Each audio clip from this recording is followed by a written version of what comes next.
All right, guys. Well, let's go ahead and get started since we're about 6 minutes late here. So, want to thank you so much for coming in tonight. Please try to hold off on your questions until the end of the webinar, and I'm sure Matthew will be happy to go through all of them. I'll call them out to you, Matt. So, guys, this is awesome. Matt, thank you so much for coming on here today. I know that many of you guys know Matthew. If you don't know Matthew, he's an amazing guy. He's a bright light in the GMB market. So for people that are in the local leads, local marketing, lead gen, call tracking, call marketing, all that good stuff for driving leads for local through GMBs, Matthew is the guy. So when I got a hold of Matthew, I was like, oh, what do you got? You know, I've heard a lot of people offering GMBs. I've heard a lot of people offering, you know, different products, and they're expensive. They go from anywhere from $200, you know, $100, $150, $200. I've seen some people offering them for $300 for GMBs. I'm like, what the heck? So I got a hold of Matthew, looked at what he had, and I was like, you've got to be kidding me. It blew my socks off. Now I've got a red and a black sock on because I don't know where the other one went. It just completely out. But all joking aside, Matthew's awesome. He's amazing. He's got a wonderful reputation. And I just want to thank you so much for coming in here today, Matthew. Man, I'm like blushing. This is amazing. Michael, though, I really appreciate it. It's a lot of fun. You know, I could talk about this stuff all night. And so here's the thing. I don't know how long you guys like to go on your webinars, but I have some cool stuff to show everybody. I want to show everybody all of that, and then let's take some questions as well. And I've got something really fun to share with everybody later. And let's do this. For everybody that stays on till the end, I've got what I call the future-proofing method. That is something I've not shared on a webinar before. It's only something that I shared at a live event that I did back in May. And that is, if GMBs ever get wiped out, if GMBs go down, how do you take what you've put in, all this effort and all this energy, how do you take that and completely recycle it and repurpose it in order to actually keep you making money instead of being wiped out? Because I know that's something a lot of people are always concerned about with any sort of method or way of, you know, ranking and making money is what happens if Google changes? What happens if I'm flying high and all of a sudden, you know, this thing comes crashing down? And so I've thought about those things many times and have created methods. So if something changes, we've got a whole nother plan that will work just as well. So why don't we do this, Michael? Should I just hop right into the notes and examples and start? Yeah, go ahead and get started. Guys, also, I'll tell you this. I've got a very sweet bonus on this deal that Matthew's going to talk about. And my bonus is actually recurring. So we'll talk about that, you know, when it comes up. But I've got something very sweet. So we'll talk about that at the end. But go ahead, Matthew. Break in here because you've got some amazing things to share. Yeah, that's my goal for tonight is, like, you know, some of you are probably doing GMBs maybe already, or maybe have just a single listing for yourself, or maybe you're doing something for clients. And what I want to show you is my method for domination, as you would call it. I'm going to show you examples where we don't even have a website and we have hundreds of phone calls coming in a month. And that's not something that took years to create. I mean, literally, we're creating businesses inside of a month by just flooding them with phone calls. In some cases, I'm getting ownership interest in the business. In other cases, I'm just selling the leads and, you know, profiting that way. So I want to show you, no matter where you're at, if this is something that's totally new to you, or if you're like a really established veteran, that you can go, sweet, I can take away something from this webinar. I get it. I apply this and I'm getting even better results, right? So I want this to be worth a lot for the time that we spend together. So let's do this. Let's first I'm going to open up some notes here of mine and just kind of walk you guys through some of these things. So first of all, basics of GMBs. I'm assuming most of you guys are pretty familiar with Google My Business Listings, or GMBs as we call them. If you're not, I'm not really going to go in depth on just GMBs and basics of GMBs, because there's a lot of places that you can find that information. I want to show you the things that you can't find elsewhere. All right. So the biggest thing that I want to kind of share with you guys is there was a massive shift. Okay. It's been probably a couple years now, but there's been a massive shift in how Google treats Google My Business Listings. Okay. So some of you may have seen this, you've heard of it, or maybe even experienced it firsthand, but there was a shift in the algorithm. Now, I'm just a real practical guy. So, like, if it works, I do it, right? Like, I don't know every little technical piece. Some of you probably are far more technical than I am. But I think it was the Pigeon update that Google rolled out. It's maybe been a couple of years ago. But what they essentially did, you guys tell me if you remember this, put this in the chat if you remember this. You remember how, like, if you had a website or you could see a website that was ranking, let's say like carpet cleaning Los Angeles or Los Angeles carpet cleaning, you would see that business in the maps, like no matter where you searched in Los Angeles. Like if you were in the south part of Los Angeles or if you were in the north part of Los Angeles, it would be the same guy or gal that would be ranking no matter what. Like it didn't matter where you were at in LA or outside of LA, you'd see the same result there all the time. And Google made a shift to proximity. Do any of you remember when that happened? You guys remember seeing that? Let me see if I can see the chat here. Oh, I can. Perfect. Awesome. Okay, yeah. You guys definitely. You remember when this happened, right? This was really dramatic. Yeah, Rob's saying September 2016. That sounds about right. Yeah, it's been maybe a couple years or so. But this was dramatic. I mean, at the time, I wasn't doing a lot of GMB stuff like I am now, just primarily ranking clients' websites. They had maybe 1 or 2 GMBs and, you know, not like it was today. But what's interesting is I was talking with a member of my group. His name is Aaron Lianza. He had a client that had a taxi business. I'm not going to say the city, but he had a client with a taxi business. Now, obviously, we've got Uber and Lyft and other people kind of invading into that model. But at the time, they were getting a few thousand phone calls per week for this client because a lot of people are just looking for a taxi. And I remember he messaged me and said, Matt, what just happened? Because all of a sudden, like overnight, they lost 90% of their phone calls. And I'm kind of like the last one to actually see a lot of these like algorithm updates because I'm just kind of doing my thing. Like stuff's working, making money. Like I'm not, you know, a lot of times you're not going to see me like, you know, reading these different sites. I'm just kind of in the trenches, just doing my thing. But he messages me and was kind of freaking out, and rightfully so. And I had to look and see what was going on. And I figured out, wow, you know, if you had, because he had the number 1 spot for this city for taxis for like, you know, probably a year or more. And they were just, you know, flying high, getting all these calls, and they got cut 90%. Can you imagine that? Losing 90% of your phone calls overnight? I mean, it just really, really was a problem. And so I don't know if he's still working with that client today, but I imagine they were pretty worked up once 90% of the phone calls were gone, right? So what we discovered kind of out of that shock and that crisis was, wait a second, Google has taken all the leads and all the rankings from just this top guy or this top gal that was ranking number 1 in a city and has completely distributed this, right, across all the people in the market. And so like now, if I'm talking to a new client, or even you guys have probably seen this. If you're talking to a client, guess what?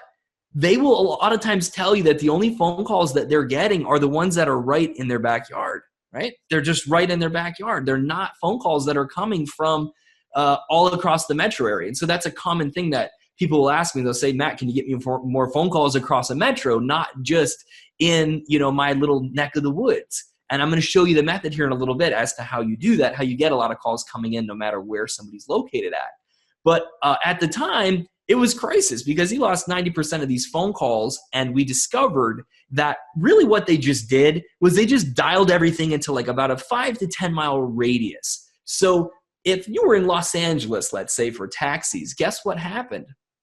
You know, you had businesses that started to benefit from that. People that never did SEO, people that didn't know even what a GMB was. They maybe just had one and started to get phone calls just because Google, you know, if you're in a far part of town, Google's going to show those businesses that are located in that part of the town.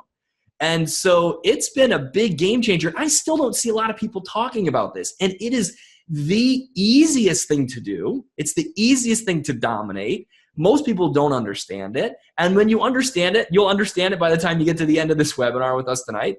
You will figure out exactly how you can just canvas, literally dominate a whole metro area for whatever niche that you want. And I can tell you this, I have looked at every niche that there is. I've been building GMBs in a lot of different niches for people and for myself too. And I can tell you there's not a single niche that I've seen that is already dominated. You would think that every niche would be dominated.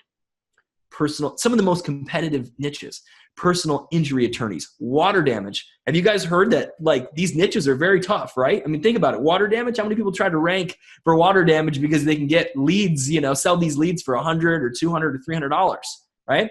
There's people, I recognize some of the names that are actually on this webinar that have done GMBs the way I'm talking about, and they have got into the snack pack for water damage without even a website, without even reviews or citations, doing it this way that I'm going to show you in just a little bit. And that's, that's pretty incredible. I mean, you start getting leads for a few $100s a piece, it adds up.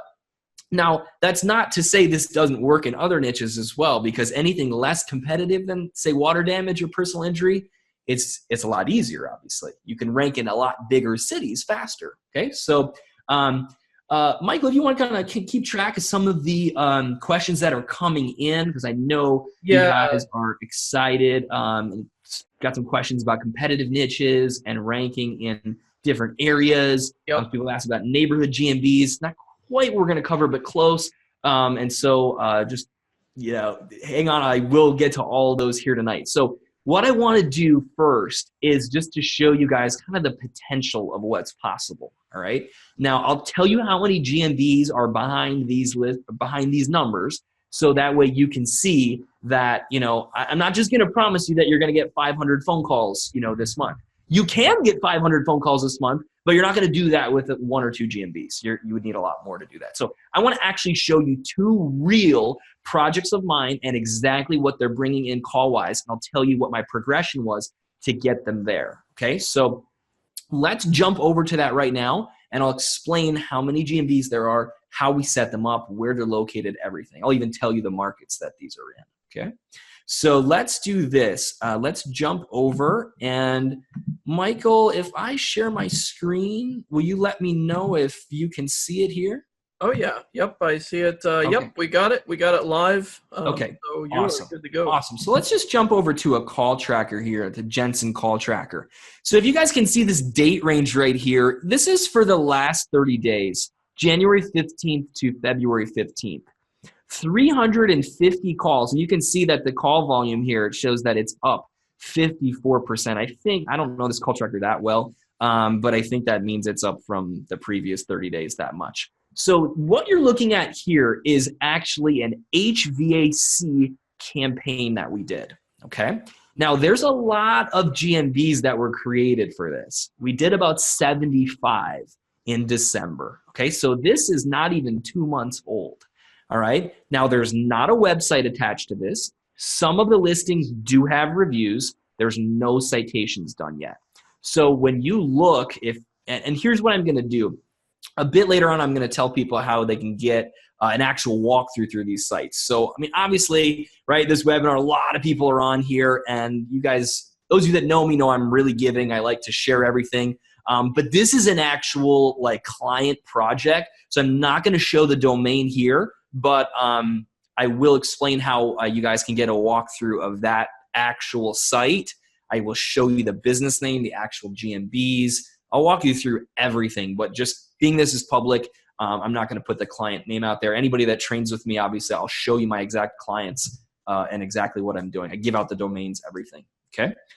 Which people are think I'm crazy for that, but I believe that whatever I put out comes back, and so as I help you, good comes back to me, and it served me well so far. So 350 calls, just this month, and there's not even a website attached. I'm just finishing the site right now. I expect when we add the site to this, the calls will double, right? Because right now we're not getting any clicks over to a website. So if anyone's really analyzing or shopping, they're probably not going to call us because there's no website there. And a lot of these listings don't even have reviews. A few do, but it's probably half the listings don't even have reviews. So 350 phone calls for an HVAC business. Now, I'm going to explain a little bit how I actually name these listings because that is a secret, the naming and the location for getting them to rank. So I just want to show you one other project that's a little more established. All right, and that's this one here. This one here is an insulation website. You can see that this is absolutely crushing it as well. Now, you're going to see that the total calls the last 30 days was 900. Now, we could go through, and I'm sure there's some spam calls in here as well. There's got to be Yelp and Angie's List and Home Advisor and some of those folks calling. But it's not half the phone calls. Even if it were, 450 phone calls would be pretty impressive. Would you agree? For a lead generation installation website. Both of these websites are located in the same kind of metro area. It's about a 2 to 3 county area. Most of the business comes from one county, okay? But we have a couple other counties that have a few GMBs in them. Most of it is in one. So that first HVAC example I showed you, 75 GMBs. I've added a few since, so probably up to about 100. This insulation one has had about 50 GMBs. And in the last month, I've added a lot. I have actually added about 100 more GMBs. So you can see in the last month what's happened to the phone calls. I added a ton more GMBs, and the phone calls have, gone from, basically 500 to 900. Wow, that's amazing. Can I interject real quick here? Yeah, please. I got a question. Someone actually popped it up. Good question. Why does it say 0 on the total minutes? What does that mean? I don't know Jensen well enough. Does it say that on both? Yeah. I mean, I'm not sure why it says total minutes. You can see here that it says answered, like shows 708. Yeah. 708 of the calls, which, I'm on them. I'm like, guys, you just missed 192 calls. Like, yeah. So, that's just kind of the working with clients. You're going to see that, they didn't answer, they answered 293. I tell you what, I'll see if I can find some stats on minutes. I was actually in the Twilio account beforehand, but because it's all sub accounts, it doesn't show everything all nice together.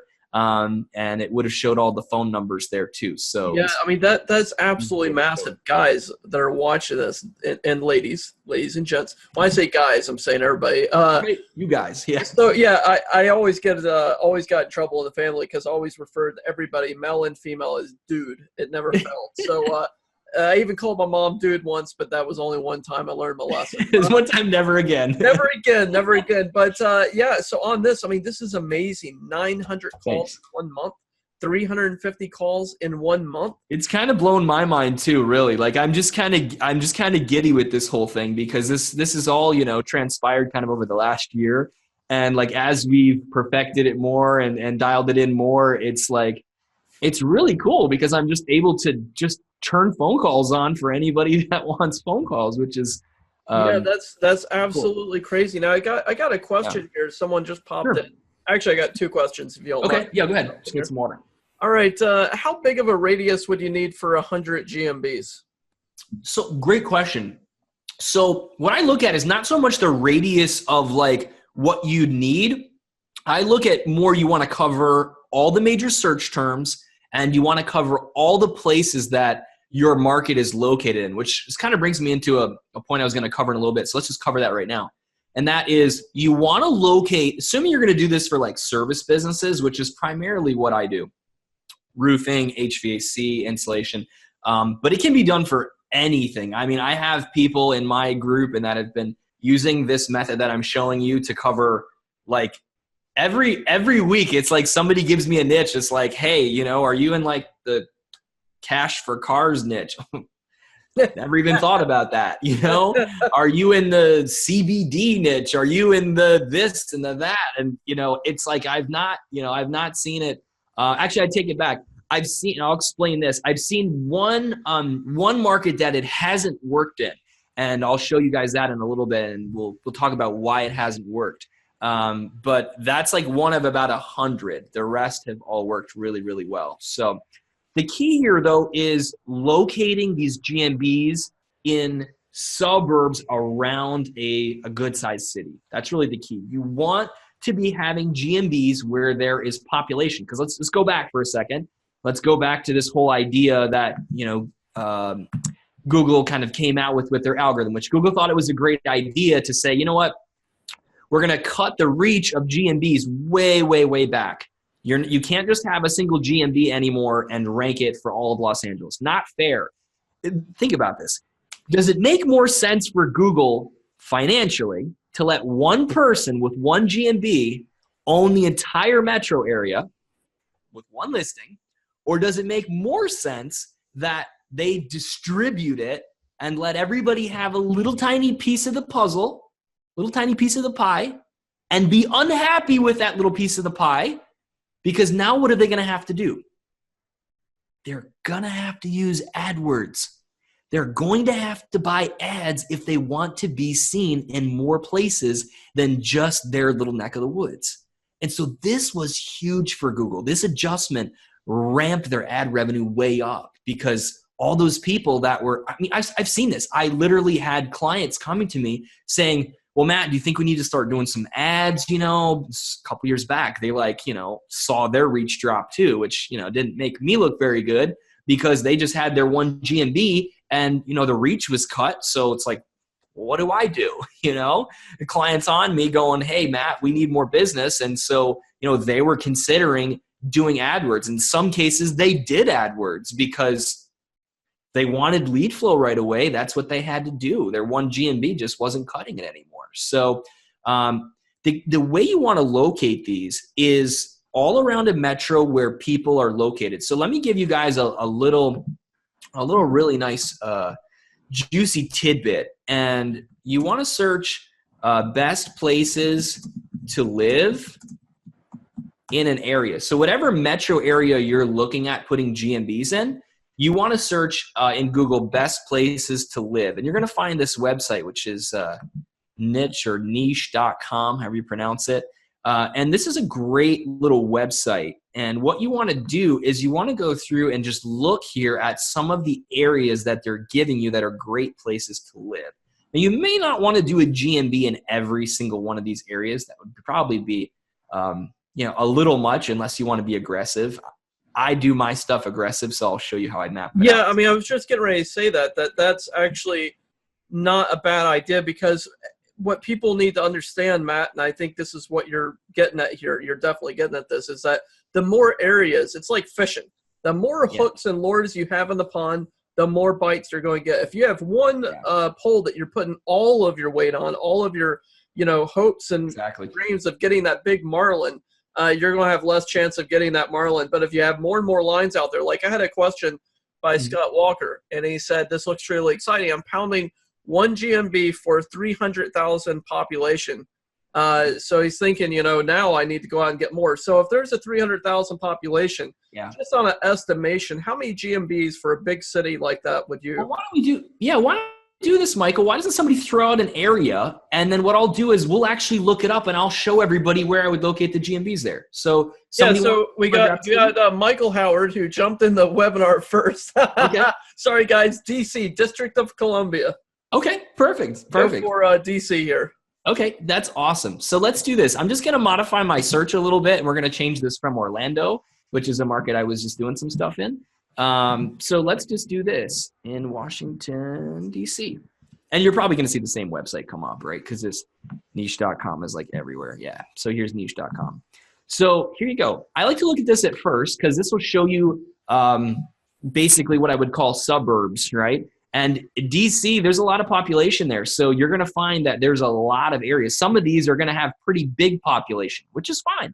Like you said, more lines that you have in, the more fish you're going to catch. So let's do this as well. I'm going to pull up one more thing, and we're going to go Washington, D.C. zip code map. All right. So let's do this. And I've not been on this website, but let's just see this. That's not really a zip code map. Okay, this is here. It looks like this should be fine. Yeah, this will work. It may not get to the other areas of DC, around DC, like Arlington and whatnot. Oh, come on, Quora. We don't want you got to sign in or something for that. Let me just find one here that looks good. Well, we can start with like this right here. But you guys can do this for your own particular market, right? It's just a rough example, but that's fine.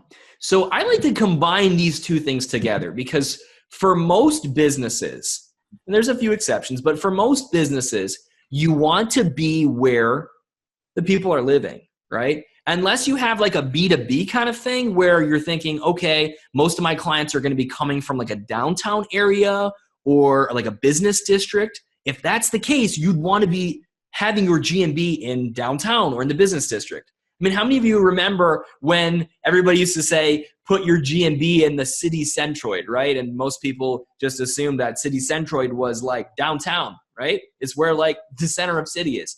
That used to work, right? But that is completely bye-bye now because It's all about where people are searching from. So you want to be exactly where the people are at. So if we're talking a business, let's say like, give a good example, maybe like fencing, okay? If you're a fence contractor and you want to sell some really nice fencing, are you going to sell it in the more affluent areas or the lower end areas, right? Probably the more affluent areas. So part of this is you need to just think a little bit about your niche and think, where do you want to locate these for highest probability of success? I mean, you can put them everywhere and that'll work. You'll still get phone calls. But if you're going to be selling these to a business or getting paid for a lead or for a sale, they're going to be really happy clients if you're giving them the ideal jobs. So I like to just match that up with the niche. If it's a home service niche, I target the family areas and I target the higher end areas. If it's something that just appeals to everybody and it really doesn't matter in terms of if it's high end or larger homes or anything like that, then you can just put them everywhere and cover the whole, just like you wouldn't exclude any areas. So I love this website, Best Places to Live, here on niche.com. And I would go put them in all of these. Arlington, North Bethesda, excuse my pronunciation because I've never been to these places. Garrett Park, North Potomac. You totally got it. I got it. Okay. Vienna, Kensington, Rockville. I've made GMBs in these places for people, but I've never been to these places. But in general, I would cover all these. A few of these that are really tiny that maybe only have like 4,000 population or something like that. You could, like this one, 3,000 people. If the niche really counts, then I would do it. Otherwise, if it's really close to another location, another one of these cities, you could probably lump it in with another one. But remember, you're only going to show up for about 5, maybe 10 miles if you're lucky. So you really need to cover the whole area to see, that domination effect. So a little trick as well that I use is I'll look at the zip code maps, and you'll see a lot of times. Let me just show you Orlando as an example because I did this the other day for a client, and it was kind of nice because it overlaid like downtown, but it also overlaid like the other areas as well. So let me just see. I think maybe this will show it. Oh, this is so tiny. I don't know if it's really going to show it. No, it doesn't look like it's going to show it well. Let me just kind of walk you through kind of how you would do this. So you'd look at a map. You could take a little more time when you're doing this yourself, locating your GMBs. But you want to line up basically the map of the city with an overlay of the zip codes, all right? And when you do this, you're going to see that there's a few zip codes that are going to be in like the downtown area.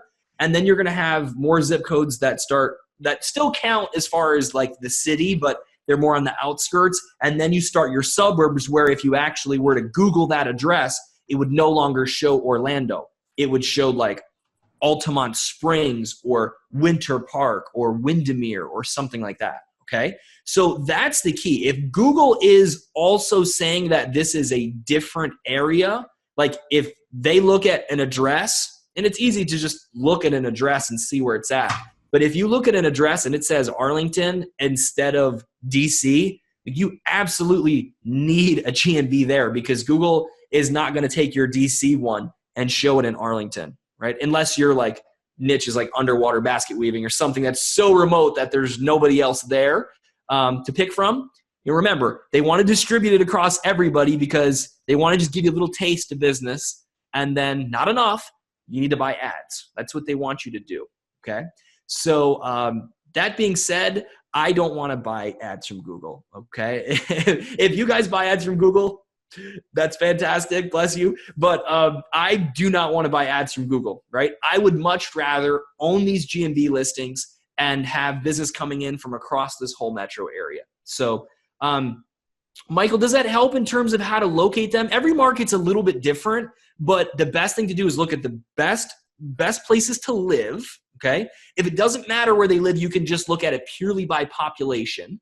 And if you have a big city, right, where the actual city limits are quite large, then what you can do is you can do what I call a northeast-southwest orientation, meaning you would pick and locate, let's say, a GMB in the north part of Orlando. You'd locate one in the east part, the south, and the west. And that way you would actually have a few within Orlando city limits, and then you would cover all of the suburbs as well.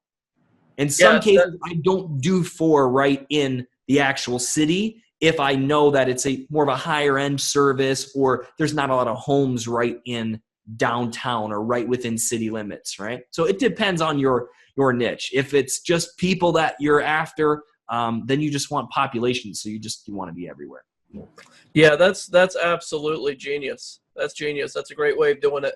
I think a lot of people that have gotten into GMBs, they've been told by other marketers, they've been told by other people that, hey, you know what, just buy one GMB from me for $5,000. No, back in the day probably, but right. Spend this amount of money, $200 or $300, and this will rank all over the place. And they don't realize that now they're realizing, because I'm seeing in chat, people are saying, oh, snap, I bought one GMB for $200 or $300, and now I'm thinking, wow, look what I can do. I'm not getting the calls that I want. Not getting the calls, yeah. Or you're having trouble ranking it because you're trying to rank it for such a big location.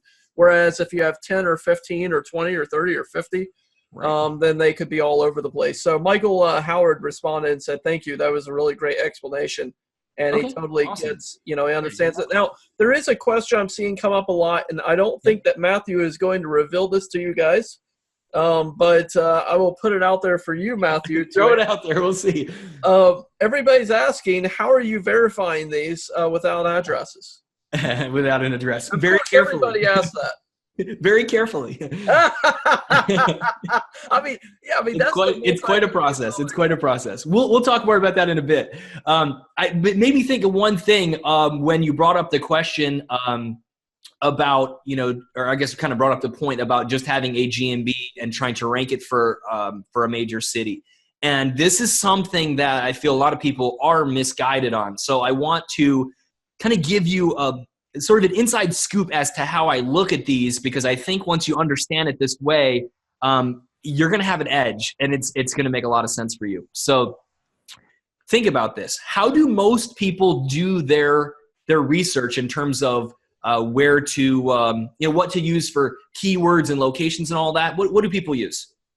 A tool, right? Most of us use a tool. There's nothing wrong with tools. If you have a tool that you love, that's great. Keep using it. But I'm going to share with you a little different way of using any keyword research tools that you might be using that will explode your GMB results. Because what do most people do? They say, you know what, I want to rank for chiropractor. I want to rank this client or this lead gen site for chiropractor in Phoenix, right? So what do? They go and look at the search volume for Phoenix chiropractor. They get one GMB and they try to rank the site for Phoenix chiropractor. And it takes a while, right? Because you can't move too fast. You don't want to sandbox the sites. You're taking your time. And what happens is it really gets kind of demotivating. This is how I used to do things. It would be like 2 or 3 months in, and it's like, oh man, the client's like on me. I'm not getting the phone calls. And you start getting hard on yourself because you thought you'd be able to generate results sooner, and you haven't. So you start beating yourself up. And it's really, it's kind of frustrating. It's kind of unfortunate. And what I found is that there's kind of a flaw in how we've been taught to look at these keyword tools since proximity has become important. And that is, we're just looking at a search term thinking that that's where the volume is at. And really, with this proximity algorithm, the volume is not there, or the total volume of everybody looking for this business or this product or whatever it is you're wanting to rank is not just locked up in that keyword phrase. There may be people that are searching chiropractors, right? Or chiropractic near me, or chiropractors open now, or just chiropractor. And what are they doing? They're looking in the map results, and Google is showing them the chiropractors that are closest to them.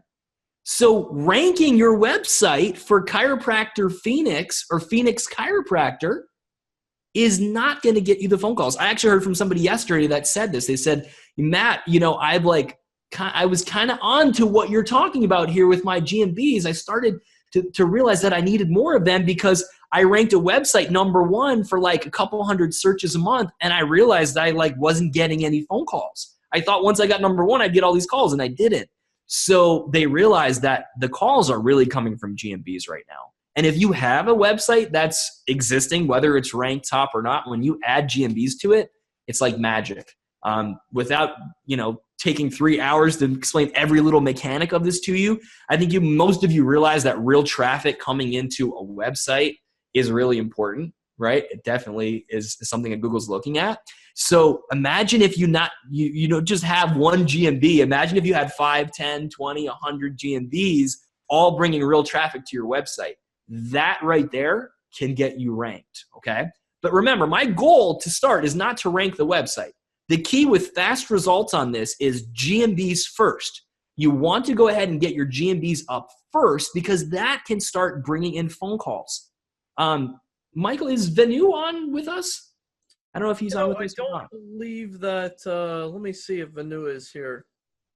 If he's not, maybe you can just explain what he shared with you a couple days ago, because he used this strategy and got GMBs, and he actually doesn't even have a website linked yet because he doesn't even have the logins.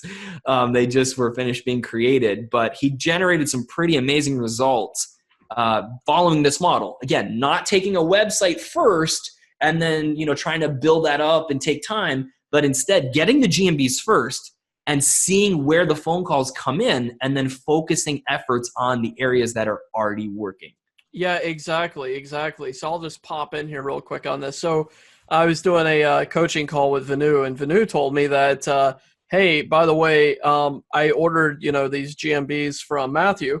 I've not actually gotten access to them yet. This is what he told me. He hadn't gotten access to them. They just got access this morning to them. Yeah, they weren't even delivered to him. But there was a couple we were still finishing. They weren't even all done, I think, when he messaged you. Exactly. Yeah, they weren't even done. He didn't have any control. He wasn't able to go in and do anything to them because Matthew and his team were creating them.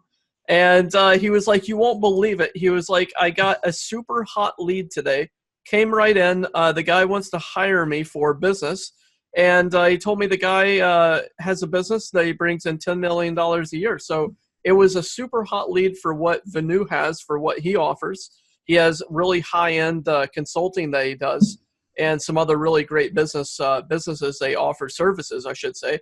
And he couldn't believe it. He was like, I don't even have access to this. The guy called me up. Yeah. He wants to hire me today. He was like, and I've already generated more income off of this, this GMB than what he invested in on GMBs. I mean, it was crazy. Yeah. He couldn't believe it. I couldn't believe it. I was like, wait a second, you didn't even get access to this yet, and you're already getting phone calls from a businessman that is bringing in $10 million a year. That's a perfect type of lead, guys. That's what we want. Yeah. You know what, Michael, was kind of funny is, Venu, he was pretty, he was kind of concerned before he ordered that it would work for the niche, right? Because he's in a pretty specialized niche. Yes. And so he said to me, he's like, do you think this will work? He's like, I don't, because it was a niche that I'd never done GMBs for before. Yeah. So I said, I don't know. I said, let's try it. Let's just try it and see. And he said, cool, let's just try it and give it a go. And then, well, there you just heard the results. There you go. I mean, that was a real one for me. And I was like, what the heck? That's already working. I mean, that's cool. Genius. I mean, in common niches, it's kind of a gimme. But yeah, the key is, the more you niche down with this, actually, the better it works. So I remember earlier I told you there was one example that this was like one of the very largest cities in the country, okay, for pest control. And the listings, and now this guy, he's ordered for about 10 different niches. So he said nine of the 10 are making him like 10 times what he's spending on the GMVs. But this particular one didn't produce. And I want to explain this because I think it'll help you when you're locating and figuring out your GMVs, what is going to give you the highest probability of success. And what he did was he did pest control, but he did it like right in this metro, like, one of the biggest cities of the country, and just targeted it right there. And, pest control is a competitive niche. So what he did was said, you know what, Matt, why don't we try animal removal instead? I said, wow, that's kind of interesting. Crushed it. Absolutely crushed it. So he's still sending the business to the same partner that he lined up, but it was just a little more niche down. And because it was such a large city, that worked, right? So if you're doing pest control and it's a very, very big city, think how you can niche it down a little more, because by niching it down, he hit the snack pack for every one of the areas within the first week without doing anything else. I know that sounds like a lot of hype, but it's naming it the right way. And I'm going to show you guys how to name these in a second, because naming it is about 75, 80% of getting into the snack pack right away. Okay. Because he didn't do citations. He doesn't even have any reviews going to them. You want to get reviews, but to start, you're not going to have any reviews on them. It's going to take a little time to put them on. So what he did was animal removal. And then now we're talking, okay, let's do it for bed bugs. Let's do it for termites, right? So it's a hot area. So both of those should work pretty well. So if it's a super competitive niche, think about how you can niche it down a little bit. And, if you have questions on this, I'm going to make myself available to you guys to make sure that you're successful with this. I've seen a lot of niches, so I can tell you what I've seen work. If it's a specific metro you're looking at, I've probably already worked in that metro, so I can give you some advice as to what areas. Yeah, that's genius. Here's a question for you, and this is actually for me. Sure. I'm sure you've had people order 100 plus GMBs. For those, the record so far is 1,000. So okay. Let's just beats that, but yeah, let's just take that crazy person. I love that person already. I don't know who they are, but he started with like 100. He started with 100, and then was like, saw the 100 work, and then so he. That's genius. That's great. Okay, let's say that he has 1,000 GMBs. Do you know how many phone calls he's getting on average? Just an estimation. I don't know. This is a legal niche, so okay. I don't know.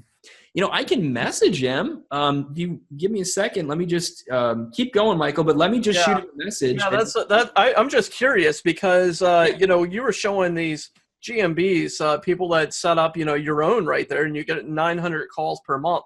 I was thinking if you have 1,000 GMBs out there, especially in the legal niche, oh my gosh. Do people have any idea how expensive those leads are? Those leads are super expensive for a legal niche. Well, I think that's probably why is getting so many too, is because when you look at it and when you guys see the special offer that we do later, if it's if it's something that you're jumping in on, you're going to see that it really I've set this up in a way to scale. Okay. So trying to just buy like a GMB or two, you're not going to get enough momentum, right? So I've set it up in a way where you can scale. And you'll see another on the page that Michael will show you later. There is a gentleman named Kyle, spelled with a C, C-Y-L-E. And Kyle also has got some stuff in the legal niche. This is not the one that I was telling you about, but somebody else that's in that niche in a different area. And you will see a couple screenshots that he has put. You'll see a few screenshots from people that are using this model on that page from their call logs. And what Kyle has done is really interesting. He, like Venu, had seen calls before there was even a website attached to it. And this is in some very, very specialized legal areas where the value of some of these leads is hundreds of thousands of dollars. It's not like $100 lead. So to get one lead like that in a single year is like, they'll invest marketing all year long to get one of those. And I got one of those in the first week. I think they've got 2 or 3 since, but he's had them up for like, a month and a half, 2 months. So if you even go after something like, I know in the pay-per-call niche, mesothelioma. Oh yeah. I remember doing PPL, and it was $4,500 for a 3-minute phone call is what you got paid on that. So if you set up a mesothelioma type of thing. Now here's a question for you in chat. I've got a couple here. Scott Rogers asked, would this work for a physical product like creative gift idea? Should he target a GMB near a Costco, Total Wine store? His product is wine gift boxes. So he's wondering if you're setting up for his own product, which he does, these amazing boxes. Okay, you saw those wine bottles up on top of my my shelf there. I actually ordered a box out of Scott, and I never sent him the information over. It's been months that I haven't even I paid him for. I haven't got the beautiful box yet, but he does these amazing boxes. So for him, if he's doing wine gift boxes, what would you recommend for him? Yeah, so this is what I would recommend. Every website you really want to have a GMB for, because it will bring you traffic, right? And the traffic is helpful. But in terms of dominating it this way, I've not done something with a physical product like that. It's not to say that it couldn't work, but I don't want to recommend something to you that I haven't personally done, that I could, I mean, we could hypothesize about it, but my gut tells me it's not going to work as well as it will with, the local business examples, because of the intent, right? Like, we could get it to rank, like we could get it in front of people, but I'm just not sure that the intent is going to be quite the same as where, this person's looking for an attorney, or they're looking for a carpet cleaner, or they're looking for a chiropractor, or whatever it might be, and they're looking for that on Google because they need that right now, and they're calling for that specifically. So yeah, that makes sense. That makes sense. Now, I had an earlier question come in on locations, and I told the people that your different locations in here. They're asking, do you do UK? Do you do Australia? Right now, it's just the US and Canada. We can do UK and Australia as well. But the volume for us is just not there yet. We're, kind of getting the team dialed in to be able to do those a bit faster. And so for what I would suggest is, if you need those areas, then still reach out through this. And as soon as we're available to do those, then we'll do those for you too. I just, right now our turnaround takes about a week. Okay. So that's pretty quick. And so I'd like to keep that time frame up. So I don't want to tell you that, hey, I could get you this other country and have it take a month or something. So we will be able to do that, but right now it's just US and Canada. So if they had a big order that they wanted to put through, a decent sized order of like 30 GMBs or more, would that speed up your process a little bit better if you had that type of? I will tell you this. The one thing that speeds up our process is actually when we kind of work in concentrated areas. All right. So if you're going to take a metro and completely dominate it, that is going to be the fastest way to do it. If you're doing a lot of different metros, we can accommodate that as well. But I see people having the best results when they dominate a metro. So while you can jump around a little bit if you want, most people do the best with a metro. In terms of order sizes of 30 or 50 or 100, we can still turn those around just as fast. If it's an international one, we should be able to accommodate, but it will likely take us more than a week. So just know that going in, like, we can do it for you, but it's just not going to be quite as quick. So if you're okay with that right now, then we can do that. Otherwise, it's going to take a little more time. Yeah. So I've got another question here. Sure.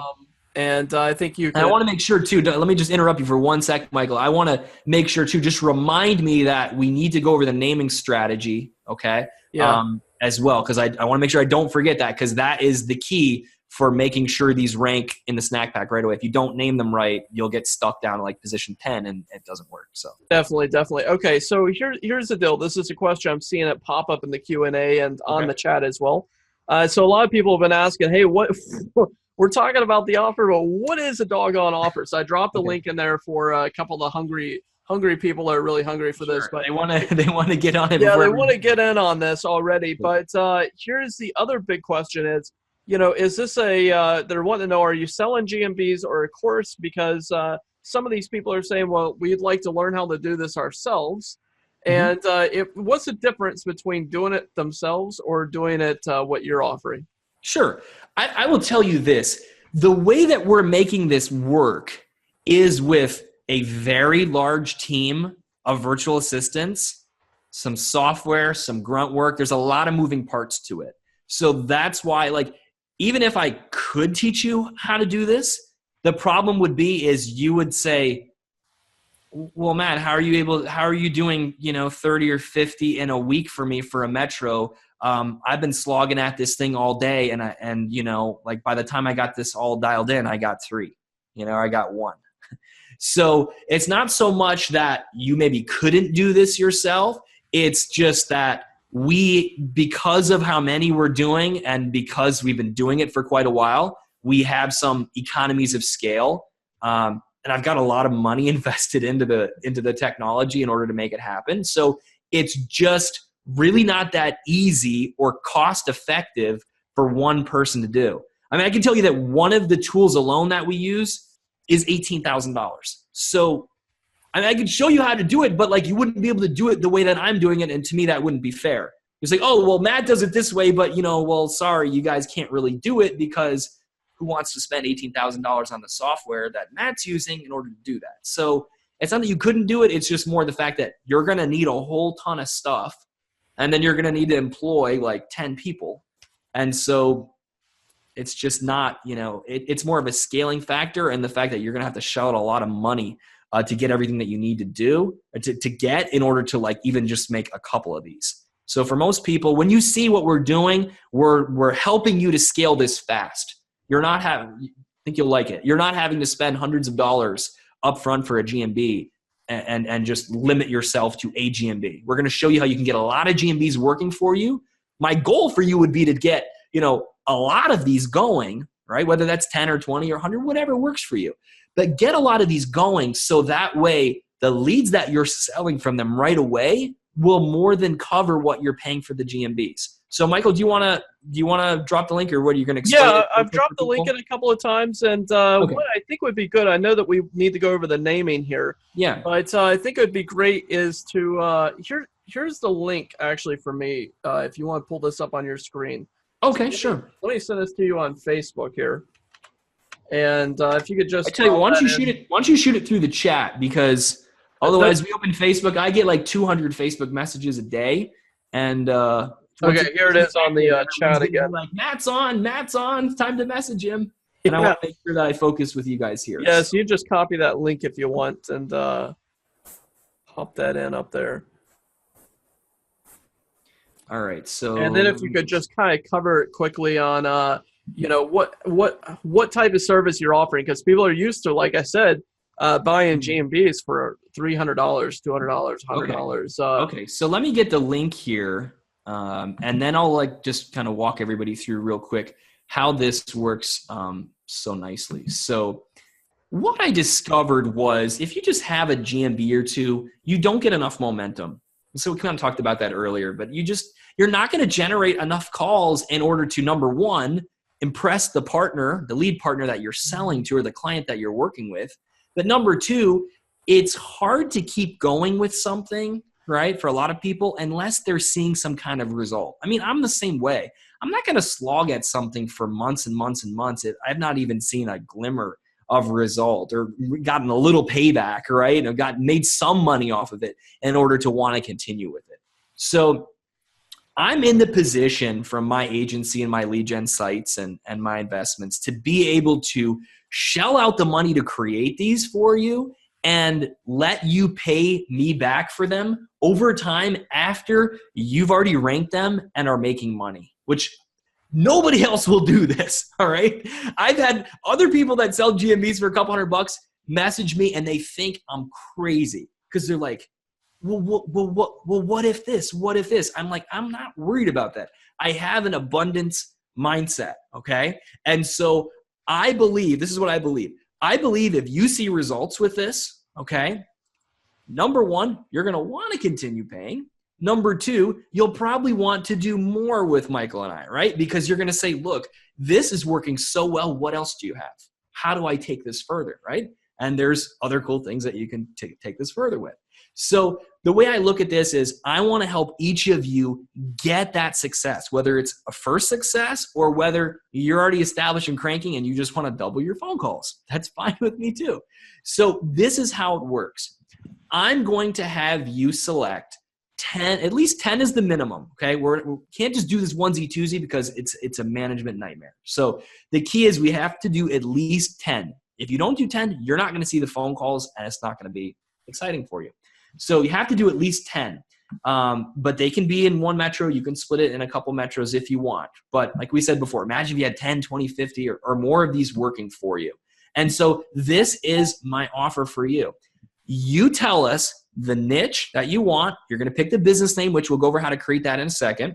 You're going to set up a phone number, which we can talk a little bit about how you do call tracking. But any phone number, call tracking system will work fine, but you need a phone number for the listing because you're going to have to forward it to somebody, right? So you need to get a phone number for the listing. So business name, phone number, and area will help you find the addresses, and you need obviously the category that it's in. Once you give this to us, we will go create those listings for you, whether it's 10 or 20 or 50, whatever it is. We're going to create the listings for you. And then after the listings are live, we're going to show you that they're live. You'll be able to see them. You will then just pay back $8 per month per GMB for 10 months. Okay. So I'm going to finance you over 10 months for them. After the 10 months, you own the GMBs 100%. Okay. So let me explain the mechanics of how this works. We use a new Gmail account for every single GMB that we make. Okay.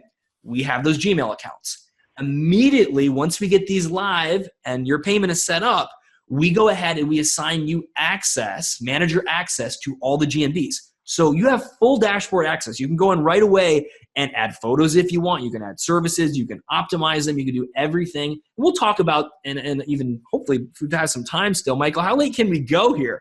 Because I can show people what I do to optimize them right away as well if we have a little time. Yeah, I think we got plenty of time here. Okay, cool. You know, the guys are going crazy.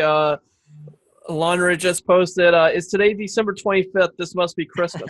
I mean, I've had so many messages from people that just are so grateful because they felt like they were shut out of getting GMBs and doing lead gen, because for them it was like, if I even get a few GMBs at $100 or a couple $100 a pop, like it's just really hard for them to scale, because then they're thinking they need a website and all this other stuff. And what I've done with this program is just I've leveled the playing field. I mean, you guys can compete with some of the biggest people in lead generation because, I mean, $8 per month to have a GMB. I mean, can you get a phone call off of that GMB that's worth more than $8? Let's just even say that you only got one phone call, right?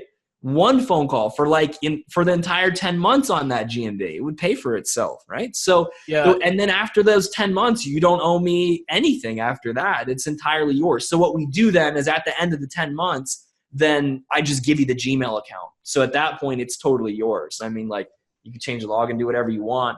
And people ask me, they say, well, Matt, like, aren't you concerned about somebody getting these suspended, or what if they over-optimize it or something? Well, number one, I'm going to give you exactly what I do, my guidelines for optimizing these, so you have the best possible way working for you out of the gate. Now, that being said, if you decide not to listen to me and you decide to do something wacky and your GMB goes down, well, I'm a pretty nice guy. My policy is this. If your GMB goes down, or all your GMBs go down, what happens then, right? Oh my gosh, I lost the GMB.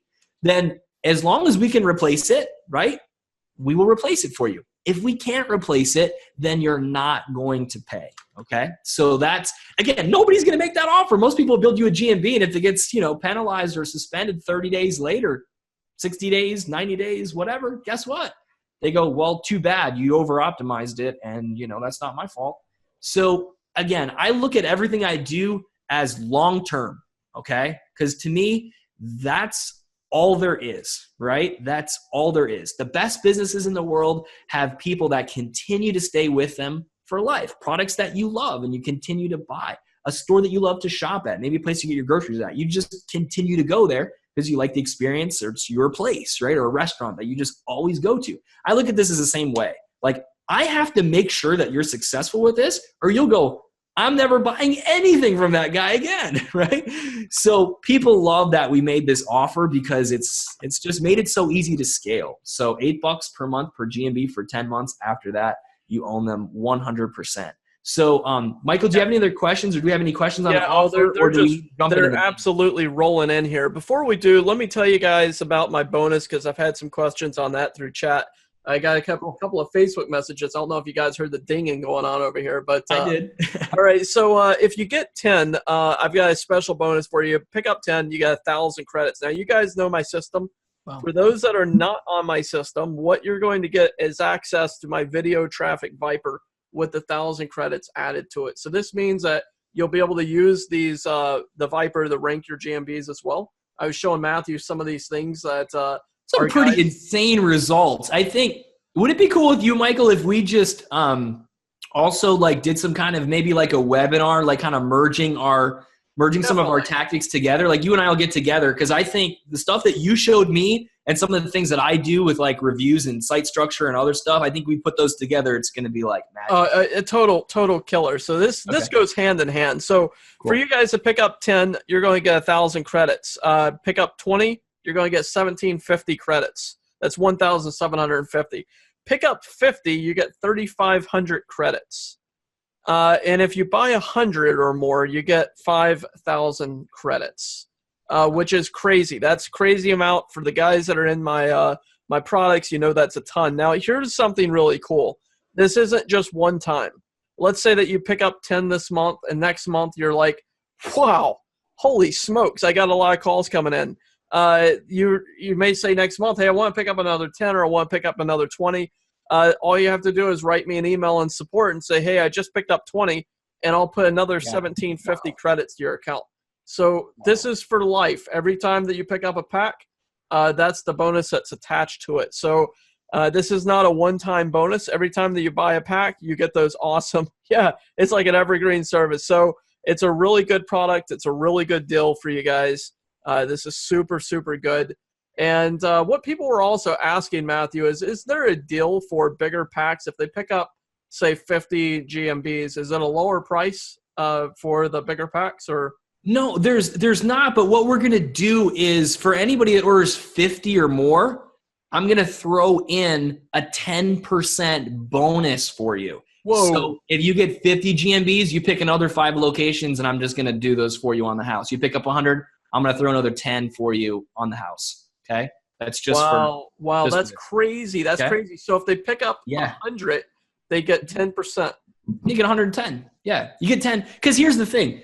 I had somebody ask me this as well. They said, Matt, I want to get a bunch of these. Like, can you do some kind of a deal? I said, you know what? I could give you like a small percentage off.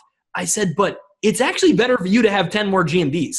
Because guess what? Those 10 more GMBs are going to make you a lot more money than a little bit of the discount that you're going to get. Right? Because imagine you got 10 more GMBs. What if that just got you 10 more phone calls a month? What's that worth? That's worth more than what you're paying for the 100 GMBs. So I just messaged Patrick here. I think he's going to look and see if he can get the phone counts for that attorney stuff. But I also have another message here. I just wanted to show you. Let me just see if I can grab this up. Maybe I can show this on the screen here, because I've actually had somewhere between about 40 and 50% of people reorder after their first batch. Some people have ordered, like I said, 10 times because they just keep adding. So I'm just wanting to see, give me like 5 more seconds to see if I can find this Facebook message, because this would be great if I could, because this is a really cool story from this guy. I got a question while you're looking at that. I got a question from Eric in the Facebook group, just for me. How to use the Video Viper for benefiting GMBs. Well, Eric, I'll reply to you in the Facebook group on this, because let's keep that to the Viper strategy here. We'll talk. I can't find the message that I wanted. This one just says, "I can't thank you enough, man. Appreciate." But I want results. I don't want just praise for me.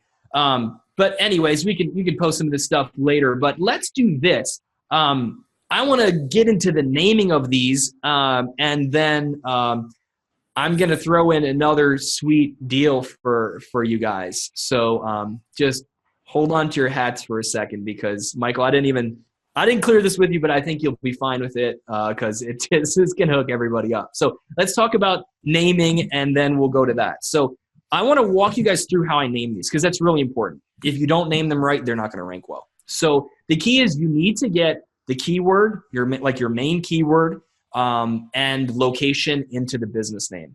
Now, some people might think, well, Matt, isn't that like really spammy? This is how I do it and make it not look spammy in order to work. So let's just say, for instance, this is an HVAC business. Okay, so let's say the main keyword is like HVAC, or it could be heating, it could be air conditioning, whatever you're going to target. Okay, so what you can do is you can add a short word or like an abbreviation to the keyword. Okay, so let me just give you like an example as to how this would work. So I could say something like VP. Oh, Patrick says he's getting, I'll see if he can get me. He doesn't have exact stats. He just says, I'm getting stuff every single week. Well, we need to know exact stats. But VP HVAC of, and then this is where you would fill in the suburb, okay, or the city that you're targeting. So I could say VP HVAC of Bethesda, okay, or VP HVAC heating and air of Bethesda. Okay, so why do I, and you don't have to name yours this way. People will name them a lot of different ways. But I will tell you this, when you have the keywords in your business name, it dramatically helps your rankings when these go live. So as soon as your GMBs go live, it's going to take about a day or two for it to kind of get into Google's system and basically populate into the results. And that's where you're going to see where it hits in the map listings, where it starts at, right? And real quick, if I could just interrupt, someone's just asking, what does VP mean? Is that just the name of the business that you just created? It's just something I just made up. Okay, yep. cool. Yep. Yeah. Yep. So, I do actually have a particular brand that's kind of similar to this. But yeah, VP could just be anything. So my point here is you don't have to have the exact match keyword for your business name for this to work. Okay. If you do, that's fine. It will work. But I a lot of times like to add another word to it because I don't want to tip off other SEOs as to what I'm doing. Okay. You guys are lucky. I'm teaching this stuff outside. This is the first webinar that I've done breaking down every little piece of this. Okay. So I don't, don't teach this stuff everywhere. So the key is you want to kind of hide in plain sight. Okay. Don't tell everybody else what you're doing and let them not realize that you exist and that you're, getting all these phone calls. I mean, nobody knows that I'm pulling 900 installation phone calls in a month from one little county or two little counties in New York State. Okay. So they don't need to, right? So my key with this here is you need to get the keywords and the location into each GMB. So think of it almost like a franchise. So if I was targeting that DC area that Michael brought up, I would do VP HVAC, heating and air of Arlington. Okay. And I'm just going to repeat this for every suburb that's around DC area. Because what's going to happen now is somebody's going to be sitting at home in Bethesda, Maryland. And what they're going to do is they might not type in HVAC contractor or heating repair or whatever in Bethesda. They might just say HVAC companies near me. And Google's going to look at where they're searching from and they're going to go, you're right here in this little area of Bethesda. And wham, it's going to pop into, my GMB is going to pop into the map pack there. So let me show you. You mentioned mesothelioma attorney. I don't know why Google is thinking that, I'm in Chicago here, but look at this as an example. It doesn't matter what the area is. You have an attorney here that's ranking with no reviews. Mesothelioma attorney. Any of you could actually go out and pick mesothelioma attorney in a metro. I mean, it's showing Chicago. I don't know why it's showing me Chicago, but do this from your own area and you'll be able to see. My guess is that you are not going to see the 3-pack dominated by people with keywords in the name. Now look you got one person here. This might be somebody that, knows what's going on because they don't even have a website attached. They don't even have a website attached, right? They're just funneling calls to somebody. Okay. Don't even have reviews, but they're there. So that's how you take advantage of this. I don't know who this particular person is, but I guarantee if you were to search mesothelioma attorney, not necessarily right in Chicago downtown, but if you're in a suburb, okay, again, which is where people a lot of times live, is not just downtown, they live around a city. And you search, I would highly guess that you're going to find not just one suburb, but you're going to find many suburbs where this map pack has had very weak competitors. No keywords in the name, no reviews, and in some cases, no website. So if you got keywords in the name, if you later added a website, you don't have to have a website right away, but you could later add a website as you start, bringing calls in, you want to, take your time to build a website, you can. That HVAC example does not have a website linked at all to any of those listings. It is completely barren. The installation site is much more built out. That does have location landing pages, and they're all tied to the GMBs. So you will get better results, obviously, as you add a website. It takes time to get a website up usually for people and getting those city pages built out stuff. So start with just the GMBs. Get the calls coming in, and then you can invest your energy into the ones that are producing. Okay, so that is how I suggest naming. I call it the franchise model, and you can just either add of after it, right? Or you can add, you can just even say, like this. You can put a dash and the city name, but you really want to work the keywords in. You also want to work that location that's going to help you get in that snack pack right away versus picking something that's just branded here like Cooney and Conway.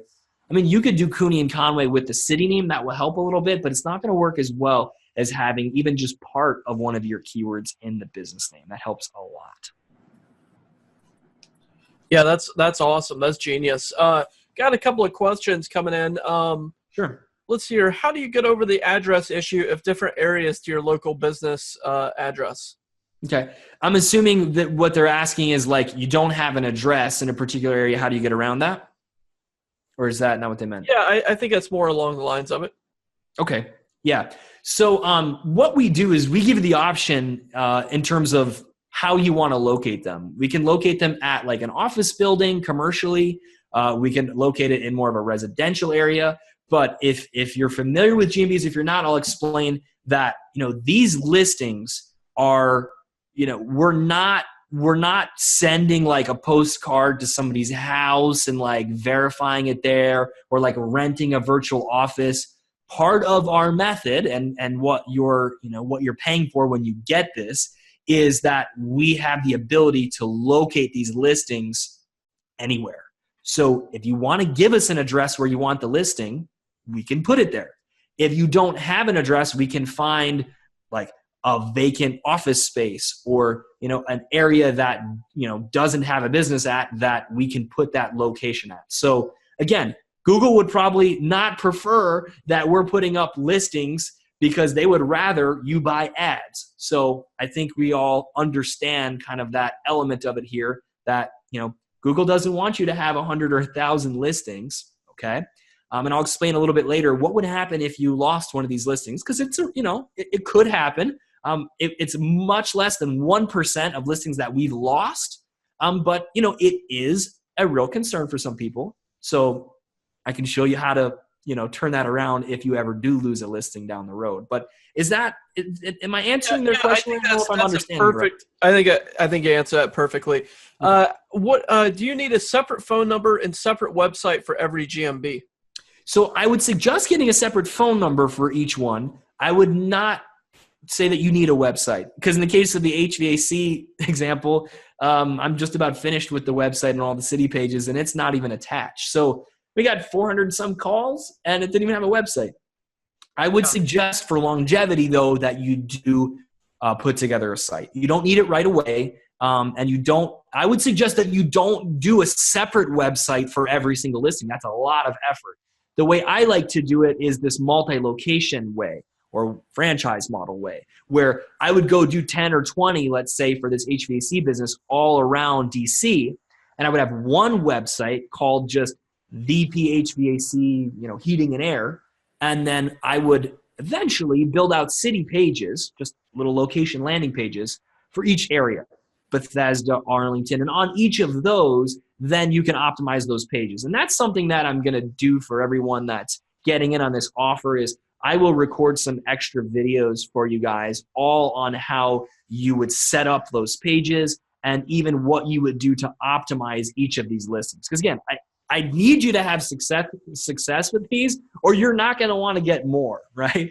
I need you to see results with whatever amount that you're getting. So then you go, oh man, you're like the guy that's ordered 10 times from me, right? Or the guy that went from 100 to 1,000. Like that's what I want for all of you. You need to be making money with these so you scale. So you don't need a separate website for all of them. You don't even need a website right away. But once you get some calls coming in, what you're going to want to do is see where those calls are coming in from. That's why it's important to have a different phone number on each one. If you don't know where the calls are coming in from. You might have two GMBs that are producing a ton of phone calls for you. And you might find, like I found it with my own, I had some GMBs that I put up in North Carolina. for a particular project, and we were getting phone calls, and I was like, where are these coming from? It turns out we were actually ranking not just in the area that I targeted for the suburb, but a little area outside of that, and that's where a lot of the calls were coming from. And I had no reviews on this listing. I'd done no citations, and it was still getting calls.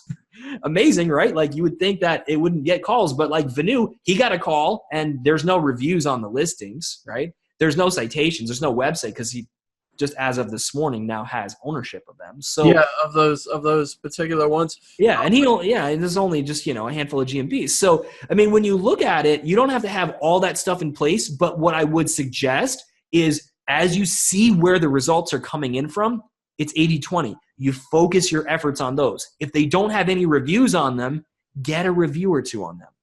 If if you find that you're number 3 in the snack pack, maybe not number 1, do some citations to push that up. I'll show you everything that I do to push these up. But Michael, with his tools as well, showed me some amazing results pushing from like 3 or 4 in snack pack to number 1 or 2. So I think what you're going to want to do is use Michael's tools in order to help push you up for those listings where you're sitting maybe at number 2, 3, or 4, and you need a little push up. You may not need to do a full thing of citations. If it's a larger city and you're further down, you might want to do citations. But at bare minimum, you need to make sure that you have at least 1 review on each of your listings, because it's going to help your conversions. You will still get calls without it, but it's a lot less than if you actually have reviews. Because, I mean, me personally, I don't call like if I'm looking for a business locally, I don't call anybody that doesn't have reviews. And I think a lot of you would probably attest to that too. Like, you're going to call somebody that's got, right? Like, are you going to call this guy?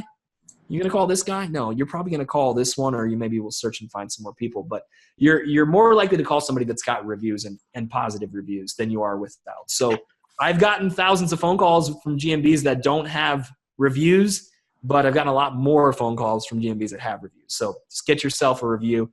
Careful where you get reviews from. I will give you guys advice on where to get those from. But you don't want to just get any old review, because if it's not sticking, that's a problem. Yeah. Yeah. Okay. So what's the turnaround time for if someone picks up 10, 50, or 100? Yep. The turnaround time should be pretty much the same no matter your quantity, because what we do is we work on your order basically until it's done. So say you go ahead right now and you order like 20 or 50. What we're going to do is you're going to fill out that form on the page. So just kind of walk you through kind of what you can expect when you order. So what you're going to do first, if you haven't already, is you're going to go ahead and you're going to just put your name and email in here, okay? So once you do that, that will help us to know too that you're coming from Michael, and so Michael's got some sweet bonuses for you. I'm going to lay another bonus on for you in a second that you're going to love. So this will let us know that you're in on this offer, right? So you can make sure you get these bonuses. And on the next page, you're going to see a little video from me explaining how to fill out a spreadsheet. So you'll get the spreadsheet on the next page. And what it has, the spreadsheet's going to have the business name that you want. It's going to have the city and state that you want. It's going to have a phone number field and a category field. Okay, so they're highlighted in orange, so you can't miss it. And if you have a question, you can just message us. It has our email and support desk right on the thank you page, so you can go ahead and ask us any questions. But you're just going to fill that out for each listing that you want. So let's say you fill out your 10 or your 20 or whatever you're doing on that sheet. You're going to send that sheet into our email, to our support desk, and we'll let you know that we've received it, so then you know that they're in the works. I would expect that it will take about a week for us to turn it around for you, okay? Now, I know a lot of people are ordering, so if we get backed up, it could take maybe a week and a half or 2 weeks, but we work from start to finish. So we're going to work on your order till it's done. So you shouldn't see any longer time frame ordering 50 or 100 than you will 10. It's more just you want to get your spot in the queue here, because we work from start to finish. This first one in, first one's going to get delivered. You got 100 people that ordered before you. We're going to have to clear through those before we get to you. So if you have any questions on that, when you send your spreadsheet in or you message in, just say, hey, how long realistically are we looking for? And we'll give you, a good estimate on it. So that way you're not wondering where it's at. Yeah, that's actually really good to think about too, is what Matthew's saying is the queue is not like my queue, guys. My queue pulls randomly. He's pulling it straight in. So if you have bigger orders too, you want to get them in as fast as you can. What I mean by that is you want to submit your information and get your orders in, because these guys I'm seeing opt-ins coming in, flying in. They're flying off the shelf there, Matthew. Yeah. Well, because when people see that you can scale really easily with this, it's like, you're in for not very much money each month. Yeah, that's the thing. I mean, someone just told me, hey, if I put an order in for 20, it's only $160 a month. And this person, probably has spent $200, $300 on just one GMB. Right. And now they have 20 working for them instead of one. I mean, they're going to get calls off of 20 GMBs, right? So then it cash flows itself, right? Because it's almost like virtual real estate in that sense, because guess what? You got this payment that you have to make for only 10 months, but as long as you actually go ahead and just get a lead or two for yourself and, partner with somebody or sell it or do whatever you want to do to monetize it, we can, talk about monetization later. Let's give you my bonus here in a second. You'll see why. But it doesn't really take that many calls or many leads or much, effort in terms of selling it in order to make back what you're investing to get the GMBs. And then after the 10 months, they're paid off. So what I suggest people do is look at the GMBs as a gateway to even more profits for you. So the GMBs will get calls. They're going to make you money, but don't let it stop there. Use your best performing locations, because you'll know that by your calls, right? You'll know where they're coming in from. Use your best performing locations and then reinvest some of your profits back in and get some citations. Build some links to your site. So as you do that now, you're not waiting months to get a site ranked. You're getting calls right away, but you're investing a little bit of that back into your website. So then your website will start to rank organically.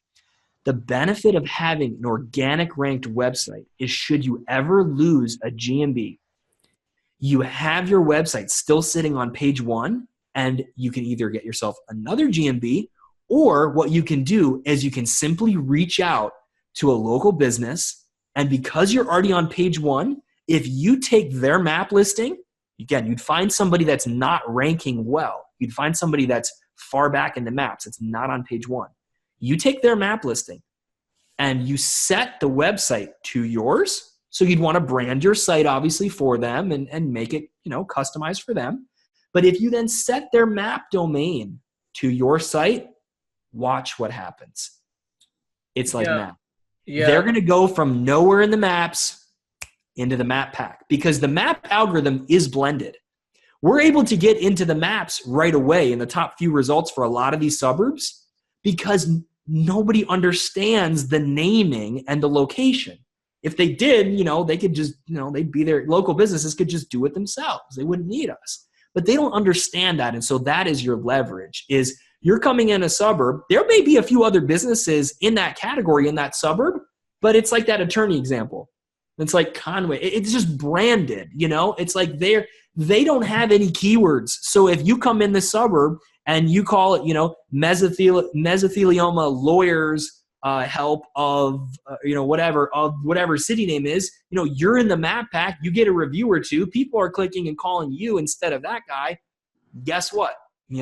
Now you've got that there. And if you decide to, which this is what I do personally, so you don't have to do this, but this is what I'm doing, is I take a little bit of my profits from the calls and I invest them back into the site, into citations and really good relevant links. So my sites then rank organically, and you can see what happens. The installation site now gets a lot more phone calls because it's established. And should I lose those GMBs, I still have all the organic rankings. I could rent that out to a local business. I could take their map listing, tie it to my site. They would now be in the maps. I wouldn't have to worry, right, ever about that map listing because it's, it's a local partner. It's their actual physical place. So that is kind of your fallback, if you will, is should Google ever change how this works, right? Or you get a jealous competitor or something and, you lose a map listing, then that's a way to future-proof that. Now, remember, if you do lose a listing, okay, I'm going to do my best to replace it for you. If for some reason I can't, right? I've only had a few go down. I've been able to replace every one of them. It's been less than 1% of all of them that we created. But let's say some go down. I'll work to replace them for you. If I can't, then you're not going to pay. Okay. So that's what makes this really attractive, right, Michael? Because I mean, buy a GMB outright, guess what? There's no skin in that game for that guy anymore. You paid him $100 or $200 for this GMB, and you've given him your money, and guess what? He's moved on to something else. He's not incentivized to fix your GMB or make you another one, because that's taking time away from his other orders. But see, in our case, we're going to be in the hole, right? Because obviously there's cost to move a profit, but there's cost to us doing this. So, if you have a listing that were to have some kind of an issue or it wasn't working for you, I have to replace it for you. I have to make things right with you, because you wouldn't continue to pay, right? And that would mean that I would end up losing money on it. So I'm playing the long game. I'm making sure that these are going to work for you long-term, because that's the only way that I'm actually going to make something out of it, and that you're going to continue to want to, work with me and learn from me. So it's a pretty unheard of offer, but I'm about to sweeten it. So here's my extra bonus. Michael, I didn't even bring this up, but I'm having fun here. This is a good time. And so this is what I'm going to do. Remember I showed everybody those call logs at the beginning of the call, 350 calls for the HVAC company that's less than 2 months old, doesn't even have a website attached, and the installation lead gen site of mine with 900 phone calls. For anybody that has already bought, because we've already got, I think quite a few people that have bought, because I've seen my email. Like, some people, you guys aren't listening to the webinar, you're already filling out your spreadsheet. Yeah, I'm getting messages here on my phone, people sending in spreadsheets already. Oh, that's hilarious. It's great, but I want you guys to hear this, because this is important. So pause your keyboard and filling out your spreadsheet for a second and hear this out. So these lead gen sites, I normally do not show what these are. I don't show the mechanics of what goes into them. But for anybody that is signing up with us here, what I'm going to do is I'm going to, probably just do it on like a live recorded, webinar. So if you can't make it, we'll make sure there's a recording. But I'm actually going to walk you through both of these businesses. Okay. One has a new website coming on board, the HVAC one. Okay. So the results from that are not due to the website. It's from the GMBs. This one has results coming from the GMBs and established website with city pages. So you'll be able to see my city pages. You'll be able to see how I interlink my site structure. You'll be able to see exactly what I do, how I built citations to some of the listings. I'm basically going to open both of these sites up. They're real websites. They're real clients. They make me a lot of money. I'm going to trust, and it's not let me down so far when I've done this other times. So I'm going to trust that you're investing in this, that you will respect my sites, you'll respect the clients, and you'll be richly rewarded, because I'm going to open everything up. You're going to see the names. You're going to see, you're going to see everything. You'll know the business names. You can go look at the GMBs yourself and see how I've located them and see how I've set them up. And I will do that for the HVAC site that I've shown you and this installation website that I showed you. So not only will it be really good inspiration, but I would just suggest that you basically model what I'm doing for your particular niche or your particular area. So I don't know many other people that will show you the exact sites that they have that bring in 900 phone calls a month, but I will show you mine, because you're investing in me. I'm going to invest in you. Yeah, that's an absolute killer deal there, Matthew. That's a killer deal. Now, let me, I've got a ton of questions here for you. Yeah, let's get through some of those. Let me go back and see if we can just cover these quickly. So a little, because there's so many of them, I want to make sure that we at least get some of these. I'll stay as long as we need to stay here. So all right. When I get amped up on these things, my dinner can wait. I don't mind. All right, perfect. So when we're talking about physical addresses on GMBs, just cover real quickly. Okay. What do people send citations to? If they want to send citations to the GMB, if there's no physical address, how do they do it? Oh, that's an awesome question. So every GMB by nature actually has to have a physical address, okay? So in the GMB listing itself, there's an option for what we call a service area or a service area business. What that just means is every Google My Business listing has to have some kind of address. Now, whether that was able to be verified by phone or whether it had to have a postcard sent there, doesn't matter. It does have to have kind of a home base, if you will. an address where that business is at. Now, Google will let you hide that address as a service area business. They'll let you just say, you know what, don't show my address, hide my address. For any kind of a business that serves people at their location, contracting companies, service businesses, anybody that's going to be physically going to the customer to do the work, Google says it's normal and we want you to hide your address if people do not come to your location. So Google specifically says hide that address. So when you're submitting your spreadsheet to us of the listings that you want us to create, what we're going to do is we're going to ask you, we know this by category, but if we're unclear, then we'll confirm it with you. But we will say, look, do you want this address to show or do you want to hide it? In 95% of the cases, I would say we hide it. The only examples that I've had so far where people wanted to show the address were in some of those legal examples, like an attorney. They want it located at like a big office building, and they want to show the address so it looks like, it's their actual office there. But it is not required. We can actually hide the address on every single listing. Doesn't matter the category. We can hide it, all right? Okay. And so in that case, where would you build the citations to? If you're going to build citations, you will build it to that address, okay? So we give you that address that's used. You don't have to build citations to it. If you wanted to, that's the address that you would use to build it to. Okay, perfect. Awesome. Yeah. Stephen Hinby has asked, what happens if Google asks to re-verify the GMB later? Yep. If they ask to re-verify, what we'll do is we'll help you to get it re-verified, okay? If we can't get it re-verified, we'll put a new one up for you as a replacement for it. And if they don't like that, which I've not seen that happen, but if they don't like that, then at that point we'd say, look, do you want to do a different listing elsewhere? Or if not, cancel your payment on this and, that one just, we'll wipe that one out. So. Okay. Yeah. All right. Perfect. David asked, this was earlier, so we're going down from the top, guys. So if you're putting in new questions, we'll get to you. David said, let's say we order 50 and only 30 rank. Can we change the other 20, or do we have to keep trying to rank them and continue paying? Yeah. No, I'm pretty understanding on this. So I would suggest if you're unsure, like say you're going to do 50, right?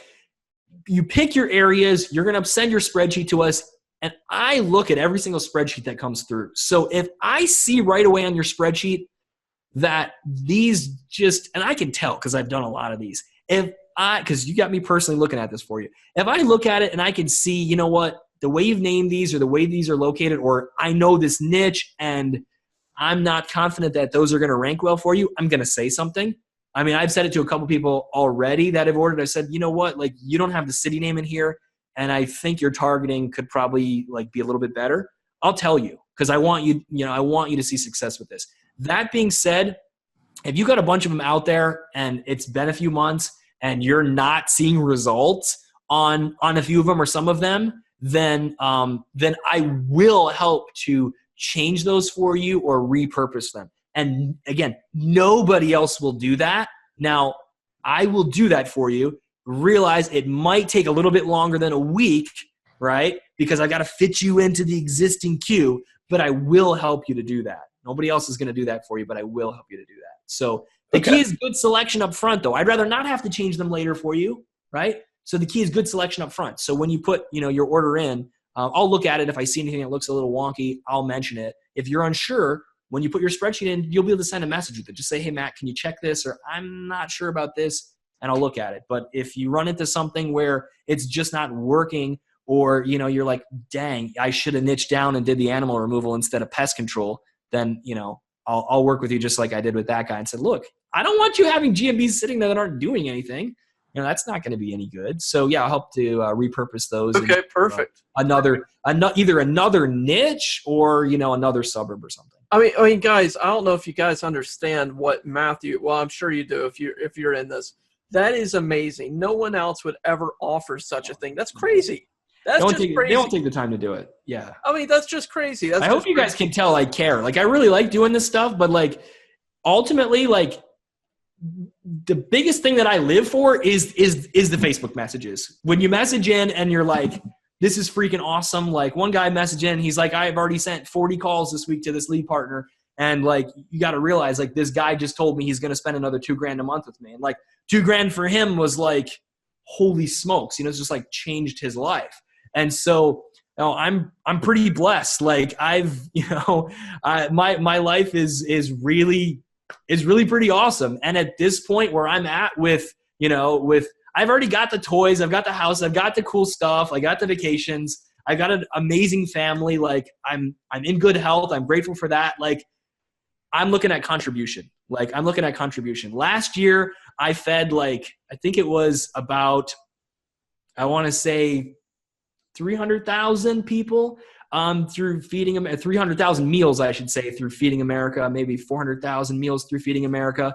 And so I'm huge on charity and I'm huge on contribution. And to me, that starts with just serving my customers. So look, I need you guys to get results with this, because I won't keep doing it if I don't see the fulfillment there. Like if I don't get those success stories, and if I don't get those wins and those oh my gosh, Matt, this is cool, I doubled my income doing this. Or you know what, I added an extra $1,000 a month, and that really helped me because, I've been able to, pay down this bill or send my kid to college or whatever it is that is there for you that's important. Like that's the kind of stuff I live for. I know Michael's that way too. He really cares about you guys, and that's what I live for. So if I don't see that, if I don't get that juice out of helping people, then I could just go, sit and watch the stock market or something. And that's, yeah, that's some days that's going to be exciting for me, and other days it's not. So I just had the scene from Dick and Jane pop into my forehead here of Dick, after he had all that money, he's like, "What are you doing, Dick?" And he's got a big old cigar in his mouth. He's like, I'm in the stock exchange. It's like I'm stealing money. Well, obviously it was. If you ever saw the movie, it was great. But you just pop that in. It gets, once you've had some success, it gets, most of the successful people that I know get bored really easily, right? Yeah. Because unless you have that juice or that excitement, it gets boring. And so at this point, I'm not motivated by money. I'm motivated by making a lot of friends, right? And having a lot of contribution, and just making a good mark on the world that just fills me up. So I want that for all of you guys. You need to do well with this, or I won't keep doing it, right? I will do something else. So make me proud. That's what I say to my students. I'm like, make me proud. Send me those messages and tell me how you're crushing it, because that's what I live for. That's what you live for. That's awesome. All right. So I got a question over here in Facebook from Eric Wagner. This was a little bit older. Okay. He said, if we already have a GMB, can you build off of what they already have? Maybe we can get some clarification. So if Eric, does he mean hitting other surrounding areas around that? Yeah, I think that's what he means. Say, there was another gentleman that spent the $200 on a big GMB, and he's been pounding it, in an area for $300,000. He's been pounding it for 3 months. So I think that's kind of what Eric is going after here, is that if he's got a big area, he's already got a GMB targeting a big area. Can you just expand off of that for him? Yeah, we do that a lot, actually, is basically either client expansion or lead gen expansion. I will tell you this, if you already have a website attached to that is, that's a little bit of a jump start. So if you already have a site attached, then what you can do is, we'll show you how to make additional pages. If you don't already have suburb pages on the site, you want those, because then what you're going to do is you're going to tie each GMB, its website URL that, you can put in the dashboard. And again, you'll have full access to these, so you can optimize to your heart's content. But you're going to take that website field and you're going to point it to the suburb page or the city landing page in your site. So that works really well, that expansion model. If you have one GMB, then don't make another one for right where you're at, because you will have the proximity for that one already. But go ahead and just basically make a ring or whatever shape it is for that particular city, and just cover around that. Go hit all the other areas that you don't have and tie it back to that same website. Remember, because there's some magic in having all this traffic coming from GMBs in a local area to that site. Google is just seeing okay, there's people from Arlington, Bethesda, there are all these people that are hitting this website. It actually helps validate your whole site. Okay, that's why I love doing the GMBs first before I even have the site going, because now what happens is think about this. I do all these GMBs, but then I'm building my website and I plug the website in after. I already have all this traffic that really isn't going anywhere, because there's no website for them to click in the map results, right? I'm like that, I'm kind of like that attorney here that doesn't have any website attached. Yeah. But now imagine if I had 10, 20, 50, 100 of these, and now I attach a website to it with all the city pages. What's going to happen? The website's immediately going to get traffic from all those GMBs. I mean, day one, you're going to get traffic. Few people will click through, right? One here, one there, they start clicking through. And so now that validates that your website is actually valuable. So now as you're building your citations and you're building links and you're doing videos and everything else you're going to do, Google is not suspect because you have real local people that are real local people. I'm saying that for emphasis because that is like typically tough to get, is real local people going to your site. It validates everything that you're doing, and it will help you organically, but it will also help your map rankings too. So it's yeah, I'm just grateful that like this model just kind of came to be because it's just fun. I mean, it's really kind of addicting for a lot of people. They get their map listings going and start getting some calls in. And they add some more and they add some more, and you know now now they look like a hero for their clients too, because they're just like the clients are like, oh my gosh, this is amazing. You've blown up our phone calls. Like how are you? Yeah. Like, you know, we want to do more. I mean, that's most people is like my clients expanding. Like I had a guy that messaged earlier today, and I'll be able to find this one because this came in like about an hour before the webinar. Here he is right here. And what did he say? Matt said, I think we'll be building out more of these for solar soon. And he said, let me just get with the client. I'm just pulling in info for the first 9 of them. So yeah, so there you go. There's a guy that's taking this, and a client has a solar panel installation business, right? And client says, hey, we want more business in this area. So Matt's going in. This is not me, Matt. This is another Matt. He's going in and getting 9 more areas for them, and then he'll drive all that to them. And you know, he looks like a hero to them. You know, they don't know how he's making all this stuff happen. He's just making their phone ring, and they love him for it. So, and guessing they're probably going to be paying him a good chunk more. So, it's a good deal. Yeah. Okay. So, quick question: how many are there any niches? Because I know from my experience, I was looking at a couple of different people out on the net to buy GMBs from. And I was told, well, you can't do garage doors, you can't do locksmith, we can't do HVAC, we can't do. I'm like, well, what can you do? So do you have any niches that you block? Yeah, there's a couple of those that you mentioned that I'll just elaborate on, which is garage door repair and locksmith. And so in both of those niches, they've been heavily spammed over a number of years. I've not done work in locksmith, but I do actually have a client in the garage door repair space. And so it's kind of cool because I've seen kind of Google evolve over the years. And those are, you know, technically we can do them in those niches, but here's what's going to happen. They're going to get flagged, they're going to get suspended, and you're going to get frustrated. And so I will not build them for you in garage door repair or locksmith because the lifespan of those listings is very, very short. And I don't want to set you up for that because that's not going to be fun when you see that your GMBs get suspended. So I don't do listings in those 2. Everything else is completely open. No problems in any other niche. Okay. All right. Next, plumbing, moving, roofing, whatever else you want to do. And there's a lot of special niches that people throw at me that I'd never seen before.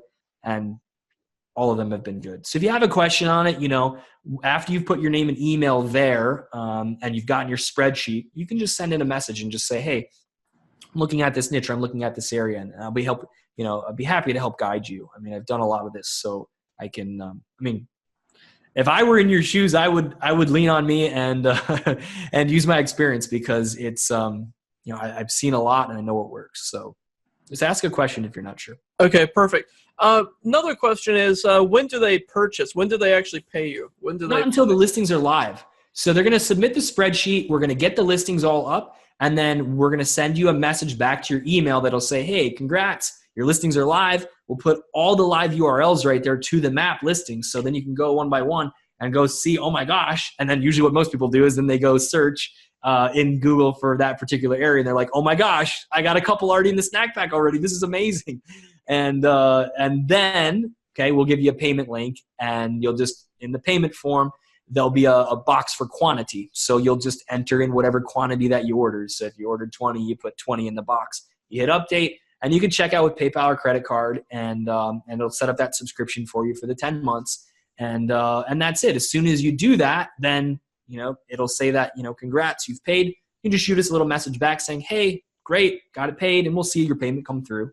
And then what we'll do is typically takes about 24 hours because we have to go into every one of those listings individually and assign them to you. So it does take, then about a day for us to actually, from the time you pay, to actually assign those listings to you. But then you'll be able to log right into your dashboard with whatever Google, email or emails you want to use and see them all there. So another question that I get from people is, when they're filling out the sheet, like, should they give us one Gmail or should they give us more than one Gmail to put those in? We don't need your password. We just need the email that you want it assigned to, because we'll take the listing once it's live and assign it to you. So what I suggest to people is, if you're going to have, like, let's say 20, anywhere from, like, let's say 10 to 20 listings, you're fine with just having a single email as your manager email. It's no big deal. We have some accounts that we've done for our own projects that have one email that's managing 100 accounts. Have not had any adverse effects with it. If it makes you feel better to have just one email, because they're all created in their own Gmails, but in terms of managing them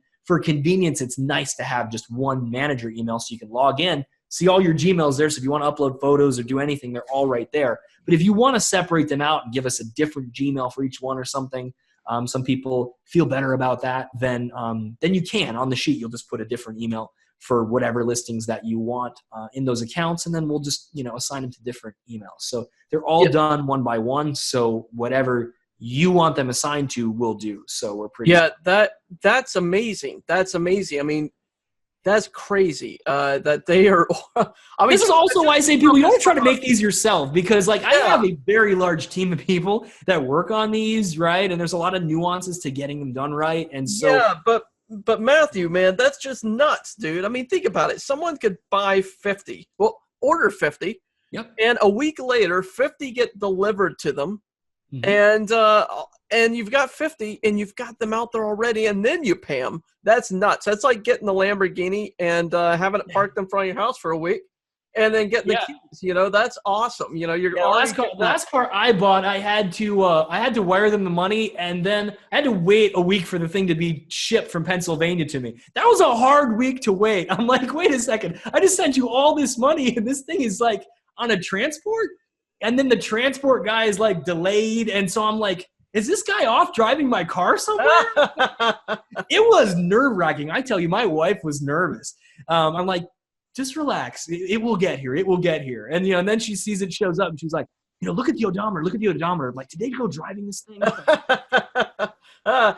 You had, like, the, what is that movie? Ferris Bueller's Day Off, when they take the, what was it, the old Porsche, and they go out and they ride around all day?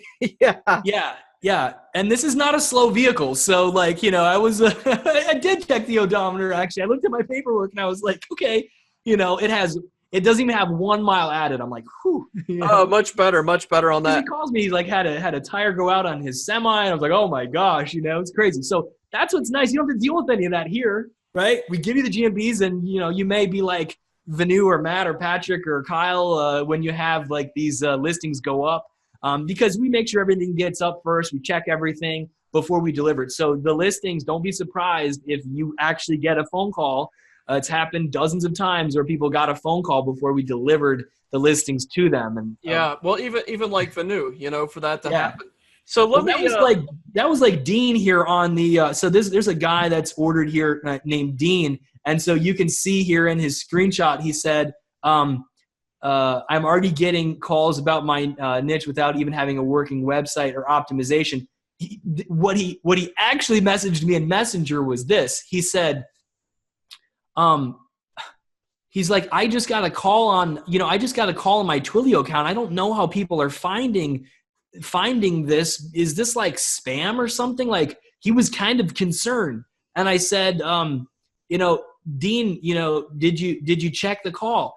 and he actually checked the call because he actually had sent it to a towing company, and here it was it was actually a real lead. He actually got a real lead. He landed the client, and so you can see like right away on his little chart here, you can see he gets this little spike up of calls. I mean, this day right here, this first day he got a call, and the next one he got 4, and then next day nothing, but then the next day he got like 1, and so that was before he even had access to anything. And so it kind of startled him because I didn't tell him that the map listings were up because they hadn't gone through all of our checks yet. So he started getting some phone calls, and he was just kind of puzzled, like, where are these coming from? Like, what am I doing wrong? Like, why do I have phone calls coming in when I don't have a website and I haven't paid for anything yet? So like, it's okay. If you get phone calls coming in and you haven't paid for anything, you don't have a website up, don't freak out. Like, just probably give it a day or two, and you'll get an email from us saying, okay, now it's time for you to set up your payment, and we'll help you. But it's happened a lot of times, so it'll happen to some of you. Yeah, I'm sure it definitely will. Let me address one question here for me. So David asked a question, and he said, if we don't have your tool yet, any deals, offers, or can I order a 10-pack? Yeah, so for this particular, this is actually the best deal that you'll ever get on my Video Viper. I got to tell you that, David. Right now, my Video Viper it's a monthly. So I have a monthly on it. So if you pick up just a 10-pack, you're going to get the Video Viper if you're not already one of my customers. And you'll get the Video Viper and 1,000 credits. So you can start to use that to rank those GMBs. And that's crazy. It's crazy deal because my monthly right now is for the Video Viper, it's $167 a month. So that's what I have. Can I buy this offer, Michael? I want it too. I want the Viper. So yeah, I mean, I have a deal right now running that I did with another marketer. It was $97 a month. So pick up a 10-pack and you get your hands on the Video Viper, which is awesome. So just want to address that real quick. Count me in. Yeah, count you in. So we got 45 new questions that came in over the last few minutes. So let me scroll down through here and see if we can start to address these. I'll these. stay and answer them. You got a good group, so I'm just going to pour some water for myself here. And yeah, go for it. Okay, so let's see here. Do you recommend we have a minimum of 10 for each niche? Can one GMB generate enough niches? What I would suggest doing is sticking, like, get 10 for a particular niche and like, don't spread yourself too thin. The people that I see that get a few calls but not like a deluge of calls is they spread themselves too thin. Okay, they pick just one over here and one over there, and they did 5 different niches. And the people that are most successful with this take one niche, dominate a metro, and then once that's working, another niche in the same metro or different metro in that same niche. So me personally, once I have a particular niche that's working, like, I just keep running with it. I just keep expanding, right? Whether it's geographic area or go get other market areas and do the same thing. And the reason I like to do that is because, like, when I show you guys my sites, you'll see I'm a fan of leverage. Like, I want to build something and have it continue to work for me. So I don't want to have to go find new citation sources. I don't have to go find relevant links for another niche. So I take my same thing and I just keep expanding it, because once you get enough relevance in a website and you get traffic coming from these GMBs, you don't even need to do citations. In the installation site example I'm going to show you, I only did citations for maybe 20 of the listings. After that, I didn't even bother doing citations. The site itself had enough relevance that just by adding the GMBs to it, we pop into the snack pack for almost every suburb that we make right away. So if you're already in the snack pack, number 1 or number 2 or 3, you probably don't need to even do your citations. I mean, you can if you want, but again, this is all about leverage and scale. So, I mean, I can show you down the road how to get citations really cheap. That's kind of beyond this call. But the bottom line is there's no sense in buying citations for something if it's already doing really well in the snack pack. So save your citation budget for a different listing that's number 4 or 5 that you need to push up into the snack pack. So I would stick with 1 to start. You're going to do better, and it's going to be easier to sell it too, because you're going to have more calls coming in from a tight defined area versus well, I got one call today from this one, but I didn't get any calls on this one, today, but tomorrow I got 2 calls. It's so scattered that like you're going to have happier lead partners if you have momentum with them and you're sending them kind of a nice stream of leads versus sending them one here and then another one in a couple weeks. Like you want to really dial it in because you're going to have happier partners that way. And that's really the easiest way to grow, is just let your partners tell you what they want. Can you get me more business for this service? Can you get me more business in that area of town? Yeah. And you just that's what most people are doing. It's like they'll get some stuff rolling and then just let your partners help you dictate where to go. They'll tell you the areas that are the best areas. They'll tell you the parts of town that they want the business in, or what line of business or service that is what is highest profit. Like I had a plumber tell me, he goes, Matt, if you could get me ranking for water heaters, that I would like to do those all day long because I make like $800, doing this water heater thing versus just a little toilet leak. And guess what? Go search water heaters. Wide open. And there's a great niche for anybody that wants it. It's wide open. Everyone wants to just rank for plumber. No one thinks to rank for water heaters. And if you cover a whole metro area, you get a lot of water heater calls, and you'll make a very happy plumber. So there's a good niche for somebody that needs a niche. Yeah, that's a really good niche. So it looks like you've already got a fan here. Steve Richard says, I bought a few of the more expensive GMBs, but from now on, I'll only buy from Matthew. So, I mean, that's a really good thing. So, Jacques, awesome. Actually pronounced your name correctly this time. I was joking ahead of the webinar with Matthew. And I told him that I had a live webinar mastermind, and I slaughtered your name. And I got severely ridiculed by all of my members, which I needed a good reminder of humility in my life. So it's Jacques. So Jacques said, I'm a little disheartened the system doesn't necessarily work for physical products. I was going to go ahead with an initial order, exchange a couple emails with Matthew. He said, don't mention the niche, but well, Jacques, mention me on that. I think that may be one of the only exceptions, okay? I'm not going to say what your niche is, but that's a little bit different. That is a physical product that has local intent. There's not many that have that. That has local intent. And the reason I know that is because my own mother actually just purchased that particular product that you messaged me about locally, okay? And so I think that may be the one exception to the rule. I have built a few of those for people, but I'm not gonna say what it is, because out of fairness to you, that it is pretty wide open. Not a lot of people are in that space.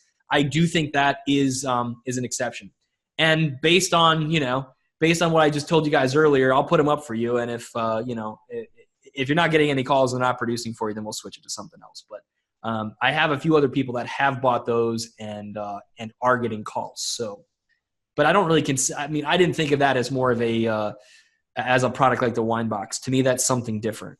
That's something that people actually would seek out. The key here is they need to seek out that product locally, not seek out something else and have us put a product that's adjacent to that. Like if they're actually looking for that product, that's one thing. People looking for wine aren't necessarily looking for the personalized box, right? So that is a tougher thing to do, is to move them from total wine store over to the personalized box. It's gonna be pretty tough. But in your case, they're looking for that particular product, and it's just a matter of, am I gonna be able to buy it locally and find something locally, or am I gonna be able to buy it online? They might not even know they can get it online. So I think that's going to work for you. But if you're unsure, just message, start with a smaller order and see how it goes, and you can scale up from there. Yeah, that's awesome. Okay, so I got one from Steve Richard again. Steve asked me, is there a monthly fee, Michael? Okay, for me, for the Viper, there is a monthly if you want to be a full-time Viper member, and the benefits differ a little bit. So if you buy the pack and you get the 1,000 credits, let's say you get 10 and you get 1,000 credits, you'll get access to the Video Viper. The only difference is that when you're running the Viper, the max that you'll be able to earn back is 100 credits per month. Being a one-time member is what I count it as. Whereas if you're like a full-time, monthly member, you're going to be able to earn back about 400 credits per month. Because the way the Viper works is it's a crowdsourcing tool. So everybody in the network helps everybody out. They run a little tool in the background. It does the searches. It views the videos. Awesome. So far, the Viper has watched 4.8 million videos. We're going to hit 5 million by the end of this month, which is going to be pretty darn cool. So that's the way it works. So you're getting an amazing deal. You're getting the one-time fee. Let me give you an idea. The one-time fee right now for Video Traffic Viper is $397 for one time. And with that, you get 1,000 credits. So you could pick up a 10-pack GMB here for $80 a month. And you're getting, 1,000 credits and the Viper. So you would have to normally pay $400 to get that. So you're getting a killer deal with this. You're getting awesome GMBs. You're getting the ability to rank, and you're just getting a really hand-down type of awesome tool. So hopefully that addresses your question, Steve. And for anybody else that, again, has joined in here that are not Viper members, I got to tell you what, though, you'll see in the Video Viper amazing strategies. In fact, and I won't take up too much more time here on this. This ties hand in hand with GMBs, you know? Oh, GMBs are totally rocking it out, but I I actually ranked Matthew's affiliate link using the Video Viper. Yes. And all you type in is you can type in Matt Versteeg GMB into Google, and I am number 3 on page 1 of Google, and I did that with the Video Viper. So I actually ranked, you did that in like 2 days, though. I did that in 2 days with the Video Viper, and all I did was link it up to the video that I ran through the Viper. So the only way I knew that is there's a gentleman in here who actually asked me who was doing the webinar tonight. I was hesitant in giving them the name because I know what people do. People go and they look it up and they buy directly from the person. So sure enough, the guy went and he looked up Matthew, and he was like, I can't believe it. I just saw your page. The only page that was on there for Matthew was mine. So it's awesome. Great because Matthew has done this for other marketers, and none of their pages have ranked on page 1 of Google. Only mine used it in a couple days. I was pretty impressed. Yeah. Yeah. So that was really cool. So just to answer that question, this is super powerful. And the way it works with the GMBs is really awesome. So it goes hand in hand here with what Matthew has. So let me move down here because now we've got around 52 questions left. We're not decreasing the question load. Michael, we got to answer faster. We've got to answer faster. Okay, so let's hear. Gary, okay. Keith says, when you say a business name, can I use my client's business name? You can clear it with them first because you're basically putting up other locations for them. So get them on board with what you're doing. That's key. Don't just go put up other things for them without them knowing about it. Most of my clients have been completely okay with that. The few that were a little more apprehensive than what we did was I said, okay, no problem. If you don't want to do it under your name, that's not a big deal. You can just create like a lead generation name and either have it as a supplement or sell them leads. I mean, however you want to work it. But if they don't want their name attached to it, then you can create a different name and still point those calls right over to the client. Or, in some cases, some of my members are having people like either they themselves or they've got somebody that actually acts as like an answering service and will will answer the phone call. So when you call VP HVAC of whatever, they'll pick up and get the information and say, okay, great. Let me patch you through to my, to my service coordinator or my tech or have them call you back. And, then they basically kind of hand it off to the business that is actually the one that's buying the lead or paying for that sale. So that's another way to handle it that works really well if you want to get that detailed. So there's a lot of different ways to do this.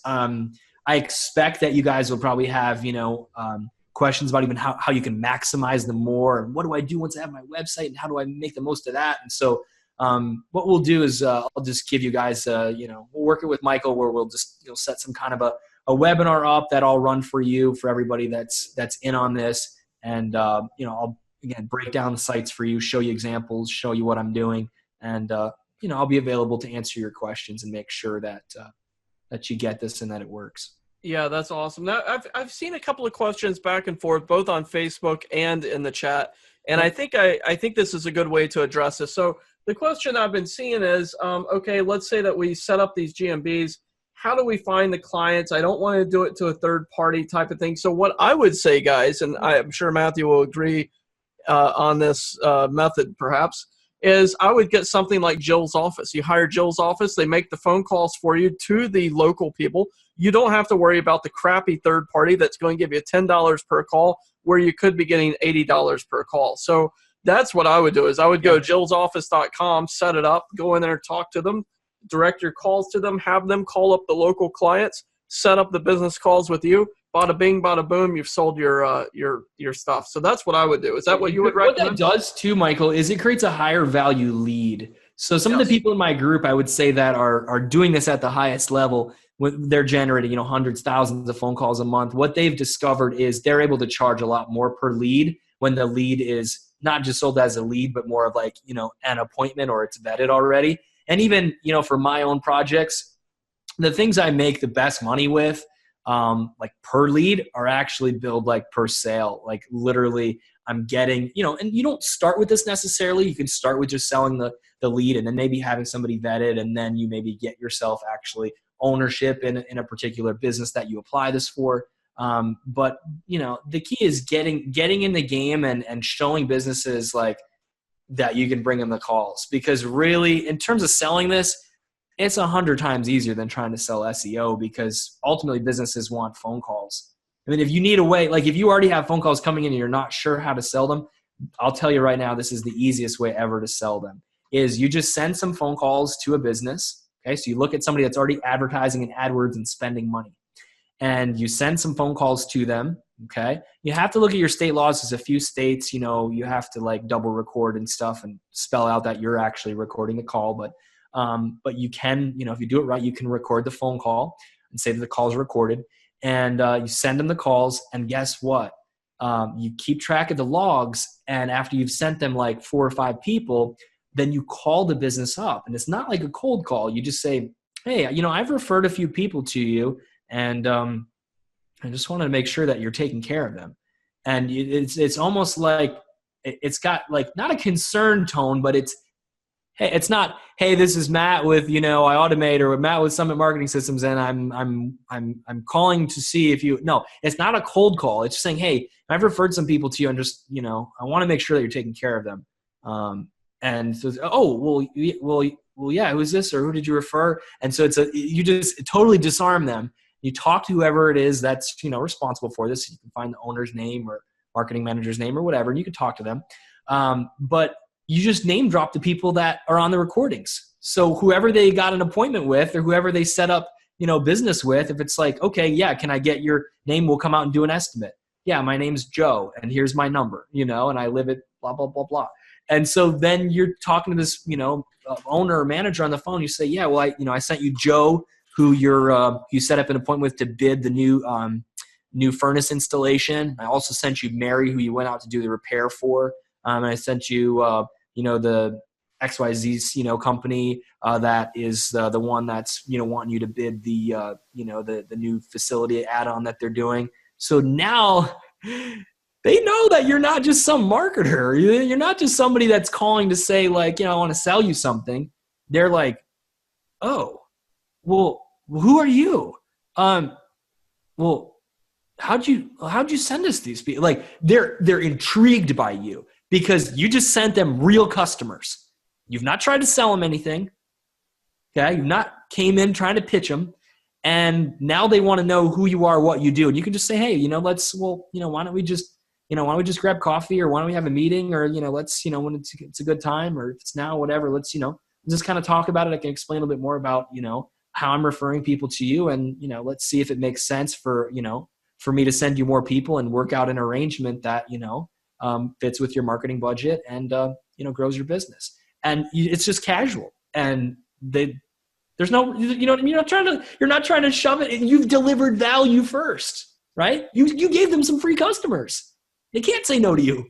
I mean, if they do, then you just go do it with the next person and you'll get the next one. So it's just like way easier than cold calling. Just give value, give people some free business, and then say, I gave you some business. Like, let's talk.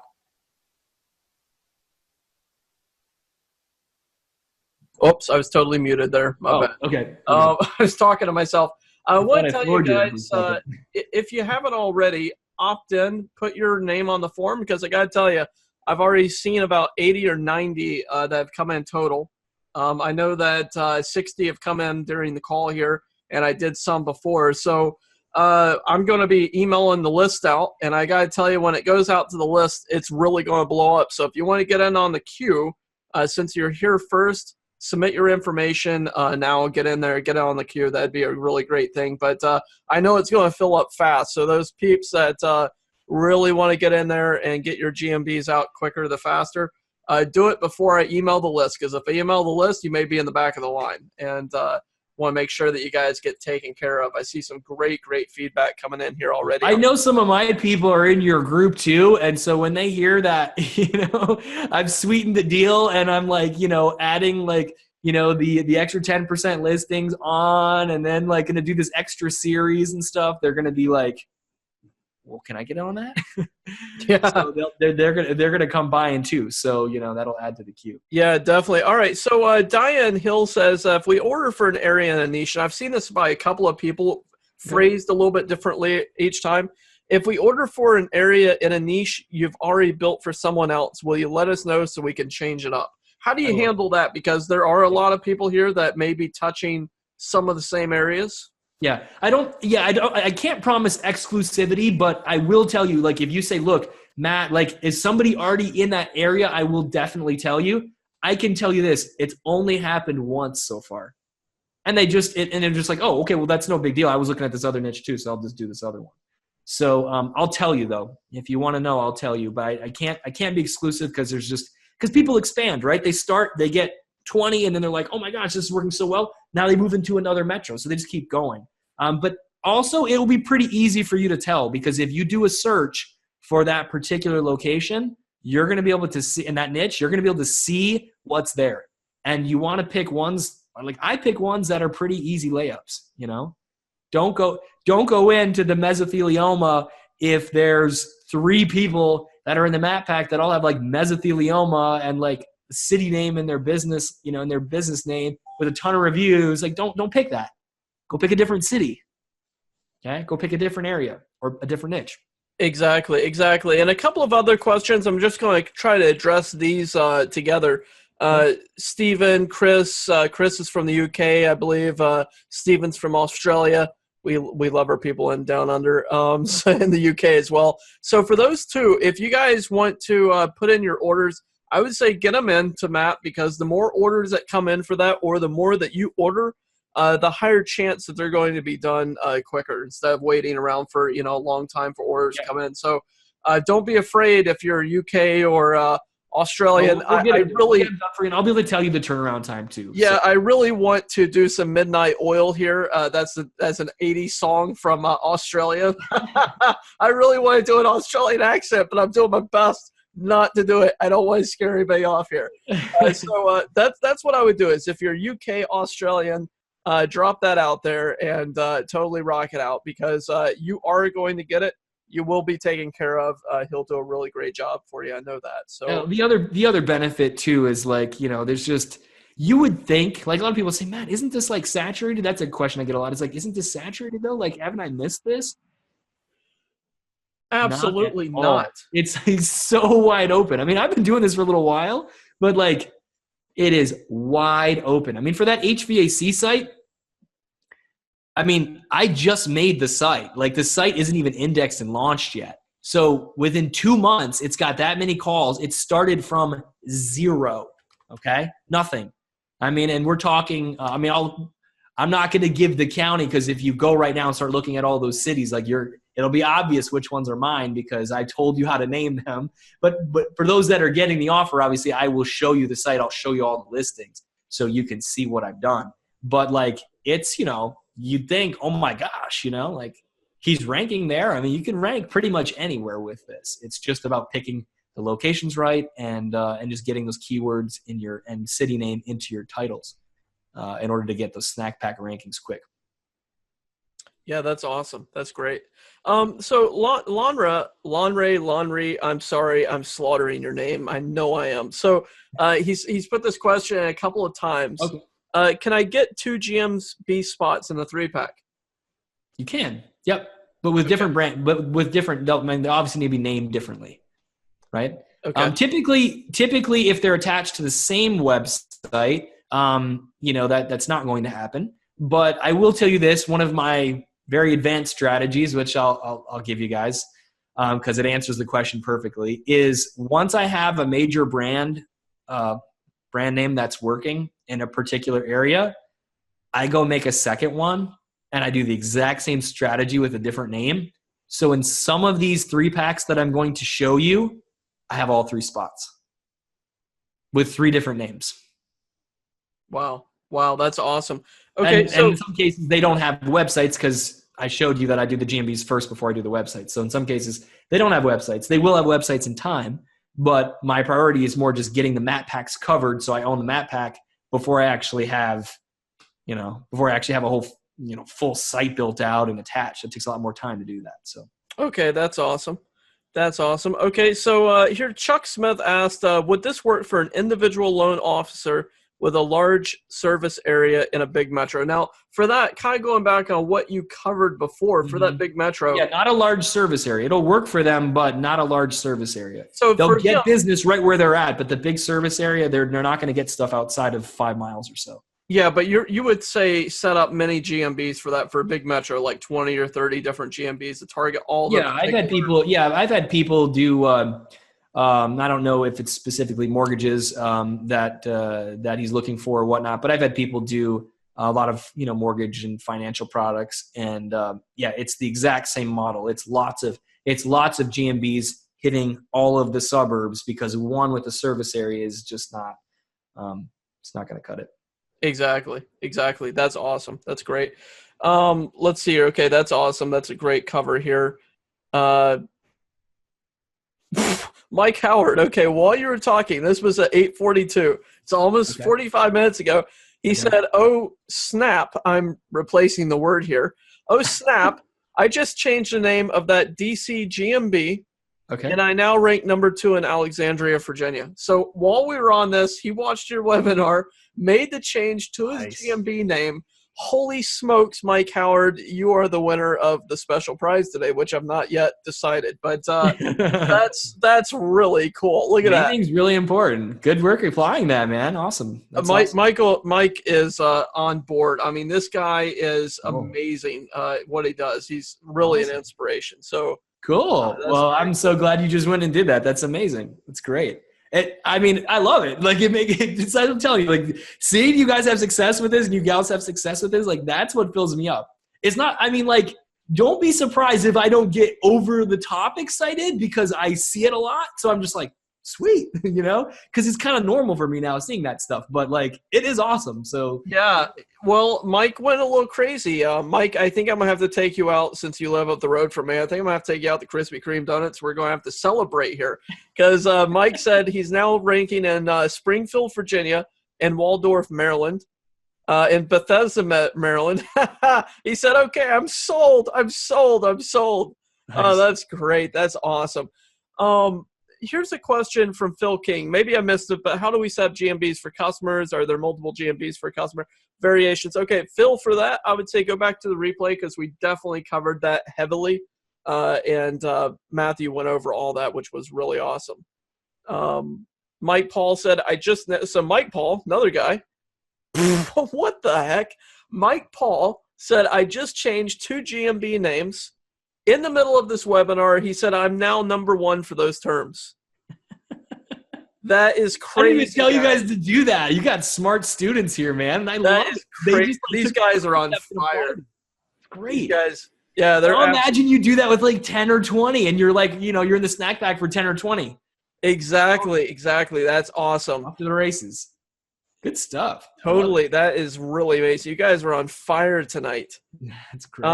Do you teach us how to optimize the GMBs? No, I don't believe so, right? I'm going to do some bonus videos for you guys on how to do that. Yeah. Okay. So you'll do some bonus videos on that. There's not a lot that you really need to do. There's a few key things: citations, reviews. If you're going to have a site attached, I have a checklist of all the on-page items that you're going to need. It's not hard, but there's definitely, there's some little tricks to it and some common things that, you would recognize. So. Okay. So Steve Richards said, Mike Howard, I would ask Matthew if it's okay to keep changing the name of existing GMBs. Google might slap your listing if you change major. Yeah, don't keep doing it a lot. Yeah. Okay, so don't make it a lot. Okay, that's good. Don't make it like where you just keep tweaking it, just like seeing if it's gonna do better and better and better. Like, I wonder if I add this word, if that's gonna do a little better. At some point, a guide or somebody's gonna like see that edit history and is gonna be like, okay, very good, awesome. Okay, Gary says, well, let's see here. Actually, Del Wagner asked if doing GMBs for auto repairs, and they also do tires and AC, is that 3 GMBs for each location? You'd want to look at the keywords for that, Del. So I've done a lot of auto repair listings for people, but most people just title it auto repair. Give me the items again. It was tire repair, AC. Exactly. So if it was auto repairs and they're doing the sub niches of tires, AC, that like maybe repair. So actually, it wouldn't be a bad idea to do the sub ones, because I'm thinking like, auto repair, look at the suburbs that you're going to target. But chances are, because Google's got this proximity thing rolling everywhere now, you're probably going to have a lot of, even in a suburb, you're probably going to have a lot of little auto repair shops that are showing up in the maps. Right? So your edge will be if they don't have the city name in the business name. That will help you. If you put your business title has the city name in, that will give you a boost, like you just saw from a couple of the guys here tonight. But I would say if you're seeing that there's a lot of people already with auto repair and some decent listings. When I say a decent listing, to me a decent listing is one that has a website attached and has like many reviews. Those are gonna be a little tougher to beat. So if they don't have like this is not hard to beat. Even though they have a website and optimized, reviews, it's not hard to beat because their name is not optimized at all for what we're targeting. So I would just look at it. And again, if this is something you're not sure of, when you just put what you think is best on your spreadsheet, you send it in and you say, hey, Matt, what do you think of this? Should I niche it down to tires instead? Because it's going to be the same category. So if we look at it, we go, you know what? Tires is a little bit, more wide open. I think you should do tires or, AC probably. And you'll get, you'll hit the snack pack faster for that. Even though there may be less people searching for it, you're going to hit that snack pack and be top right away. So some of these are case by case basis. I would say you may not need different ones depending on the area. If the area's a bit larger or more competitive, you probably will want to niche down and get those like tire AC ones maybe instead of auto repair. Okay, that's awesome. That's awesome. Yeah, every market's going to be a little bit different, but I would look based on what I've taught you in terms of the business name being a very important factor, okay, for ranking. Look at that. Look at all the suburbs. Chances are you're going to find many suburbs that are wide open. Even the really good suburbs you will find are wide open for almost every niche. Okay, cool. Awesome. That's great. So Derry asked, when do we start paying? Once we pay, we get calls. So you actually pay when he delivers them to you, Derry. So this is really awesome. You can order them now, and like in a week or so, when you get your GMBs, which Michael Howard, by the way, he just checked. I think the poor guy may be falling out of his office chair. I hope to God he's not. He said he's now #1 in Capitol Hill, Washington, D.C. So I would assume Michael's probably putting in a GMB order. Michael, am I correct on that? He's probably having a heyday. So on that end, Derry, and for everybody else has this question, you don't actually pay until they get delivered to you. So just think about that. You can set up your order, and Matthew and his team, they put it together, and then you don't have to pay. And that's insanity. And for those that are asking, I'm getting some questions. I trust you. Like most people don't. Like most people don't trust me. I trust people until they prove they, can't be trusted. They can't be trusted.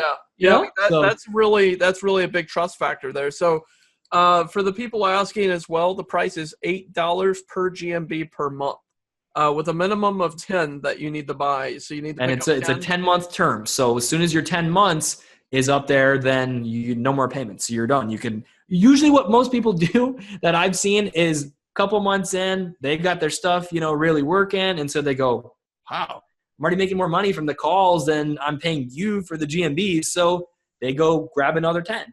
Then they go get those ones sold, and they go grab another 10. So I say about 40-some%. I have to look at what it is now, but it's over 40% of people have come back and ordered more batches of GMBs. The record so far is like 10 batches because it's working for them. So Yeah, I mean, he kept expanding and expanding, expanding. So Right. I He just did did make like, a 10 or mistake. 20 at a time. Yeah. I did make a mistake here. I see Kirk and Matt corrected me. I'm sorry. It was not a Porsche Ferris Bueller's Day Off. It was a Ferrari. It was a Oh, Ferrari. Totally made a mistake. oh, that's awesome. That's That's awesome. awesome. That's great. Let's see No, here. no Ferraris here in Minnesota. They, their roads would just tear those up. But Wow. And look at this. Dale just said, I bought GMBs for Las Vegas and it took 4 months to deliver from another vendor. yikes. Wow. That's terrible, Dale. I think I've probably put up about 30 or 40 in Vegas in the last month or so for different people. So Wow. That's incredible. That's incredible. that's unfortunate. I had to wait that long. Shouldn't take that long. Yeah. That's too much. That's crazy. Because it's about momentum. It's about momentum. The key is you want to get those calls coming in, and that fuels you. You're excited. Then you want to spend more time on it. Then you want to make that call to somebody and collect that check. Like, you are not going to do that if it's a long, arduous process. It's just that's how we're wired. Like, unless we get those little rewards and those wins, we're not going to continue. So, you gotta get those calls coming in, and that's why we've set this up this way. I'm financing people so that way you can scale quicker. And I'm telling you, it's for everybody. It's for the people that are just getting started, and it's for the big fish out there that are like, Matt, I'm already doing mega lead gen. They love it because for an established business, it's all about cash flow, right? If they can pay me $8 to get a GMB working for them that can make them more than $8, that's why they buy 1,000 listings, because Yeah.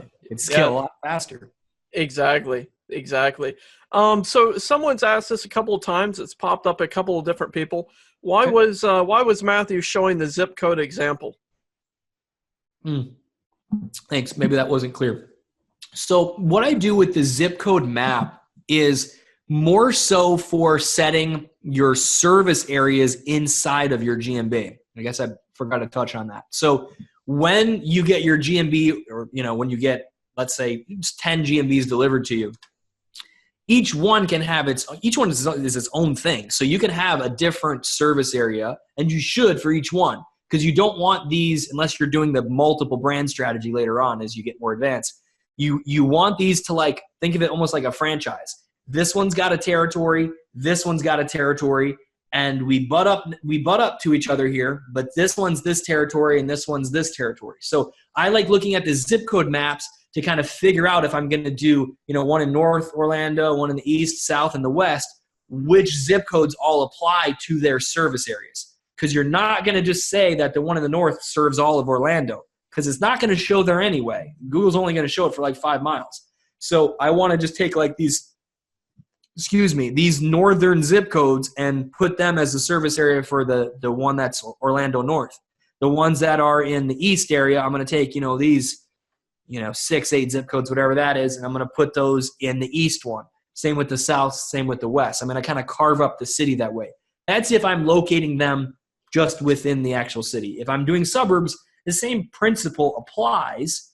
It's just that suburbs typically will have a zip code just for that suburb. So it's a little easier to carve that up. You don't necessarily have to say, I only serve 32754. You can just say, hey, I'm only, serving, Winter Park, or whatever that suburb name is. So does that make sense?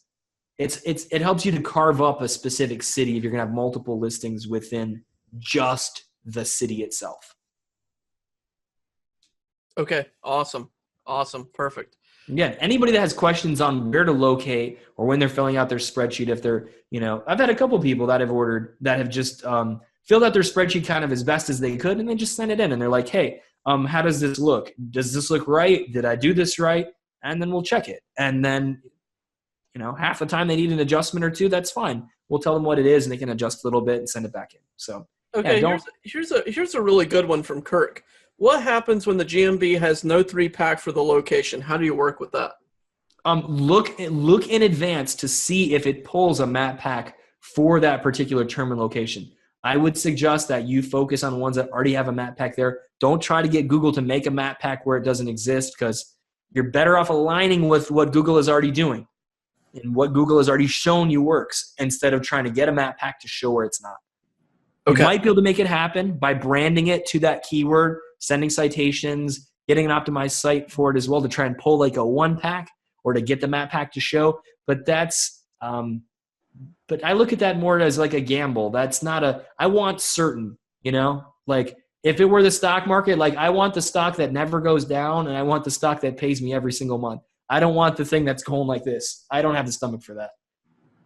Okay, awesome. Don't try to create it. Just, you know, okay, what's already there. All right, Gator asked, how do we compete with promoted listings showing up in Snack Pack? Sorry, say that again. I had this. You guys are blowing up my email, so that's fine. Oh, I don't my doubt phone it. keeps going like blinking. Say it The again. number of opt-ins I've seen so far is blowing my my glasses off my face here. Thankfully, my camera's not on, so you don't have to see the weird look I have right now. So Get the glare, right? exactly. So here's a question from Gaynor. How do we compete with promoted listings showing up in the Snack Pack? So I think at the very top of the Snack Pack, there's promoted listings up at the top. Yep. Let me show you an example of what that looks like for those of you that haven't seen that.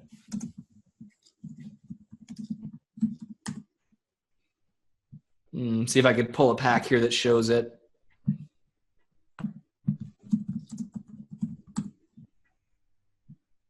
It's just running through a few markets that I've done some stuff in recently, seeing if I can get one that'll pull. What he's referring to is that sometimes right here you will see an extra map listing right below the maps that says promoted. There's really nothing that you can do about it, but it's not an area for concern really. Most people that I see actually that are doing promoted map packs, again, it's a keyword-based bid. So what are they doing? Typically, they're just targeting the main keywords, like in this case, property management, Austin, right? That would be like what they would be targeting, Austin property management, all those variations, okay? Now watch. Let's say this was you, and now you go pick a suburb. Like I say a suburb, an area outside of Austin called Round Rock. And look at, this may not be a niche that you want to get in. There's some businesses in this area with it. I wouldn't go for this. Some of these 490 reviews, that's like the most reviews I think I've ever seen on a Google listing, I wouldn't do that, right? Maybe this here, Brushy Creek. Maybe we should try that. And let's look up Brushy Creek. But notice that nobody there, okay, is even having keywords in their name. Now, this is maybe a little bit too small. You can see it didn't even show up in the predicted results, but it's an example. You can see that nobody here has Brushy Creek in their name. And these two have property management. This one doesn't even have any reviews. Neither of them have a website. And so guess what? The person who's paying for their promoted listing, they're not in this pack. Usually they're just going to be in the main city because their SEO or PPC manager has trained them that property management Houston gets 1,600 searches a month. And so you just need to be right there. But what they've completely ignored is, property management, the Woodlands, okay, which is an area outside of Houston. And look at that. A couple people have done a very poor job of what I'm talking about. This one here, has not even paid attention to their reviews. This one here has no reviews. But you can kind of illustrate, this actually kind of perfectly illustrates what I'm talking about is, you can get yourself into the map pack with, without reviews or without even really doing great optimization because of the naming. Okay. So most people that are promoting ads are just targeting the biggest area. They're not hitting the suburbs well. And even if they are, your business name is going to more closely match the search, so you're more likely to get a click because, hey, this looks like what I searched for. So business name's really important. Reviews are really important. And just lining up your business with the search result is really important. Okay, awesome. Perfect. All right, so let me see here. Next question is, okay, Diane, do you recommend saying Twilio numbers? Yes, I would definitely do that, Diane. Twilio is what I use. Yeah. I mean, Twilio's any call tracking is fine, but yeah. Yeah, so Phil says, so Matthew's team will set up GMB if we give them spreadsheet info. Yes, they will totally rock that out. Yeah, I totally posted the offer a couple of times, guys. Just scroll up and down if you don't see it. I'm just trying to keep up with the questions here. Mike Howard says, this is the best dang Webby in a long time. Thank you. He told me he was ranking somewhere else again, so he totally slayed it, which was awesome. That's awesome. And after 10 months, are the Gmail accounts permanently moved to me? Yes, they are, Ron. So they are definitely over to you. Joe says, this is the best deal and best information he's ever seen.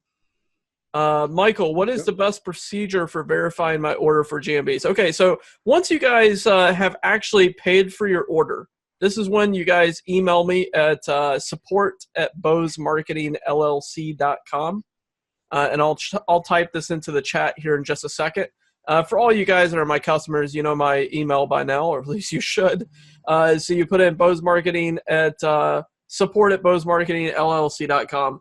And just email me the receipt of your purchase. So once you pay for it, email me your receipt and how many GMBs that you ordered, the number of pack, and I will apply the credits to your account. Now, if you don't have an account with me, what I'll do is I'll set up an account and I'll reply to your receipt email and give you that wonderful access to the group. And you'll join the Facebook group as well, and you'll be off to the races. So just make sure I'm verifying the bonuses there. Don't email me right now and say, hey, I just ordered 50. Well, that's wonderful. They're ordering because like some people have already filled out their spreadsheets.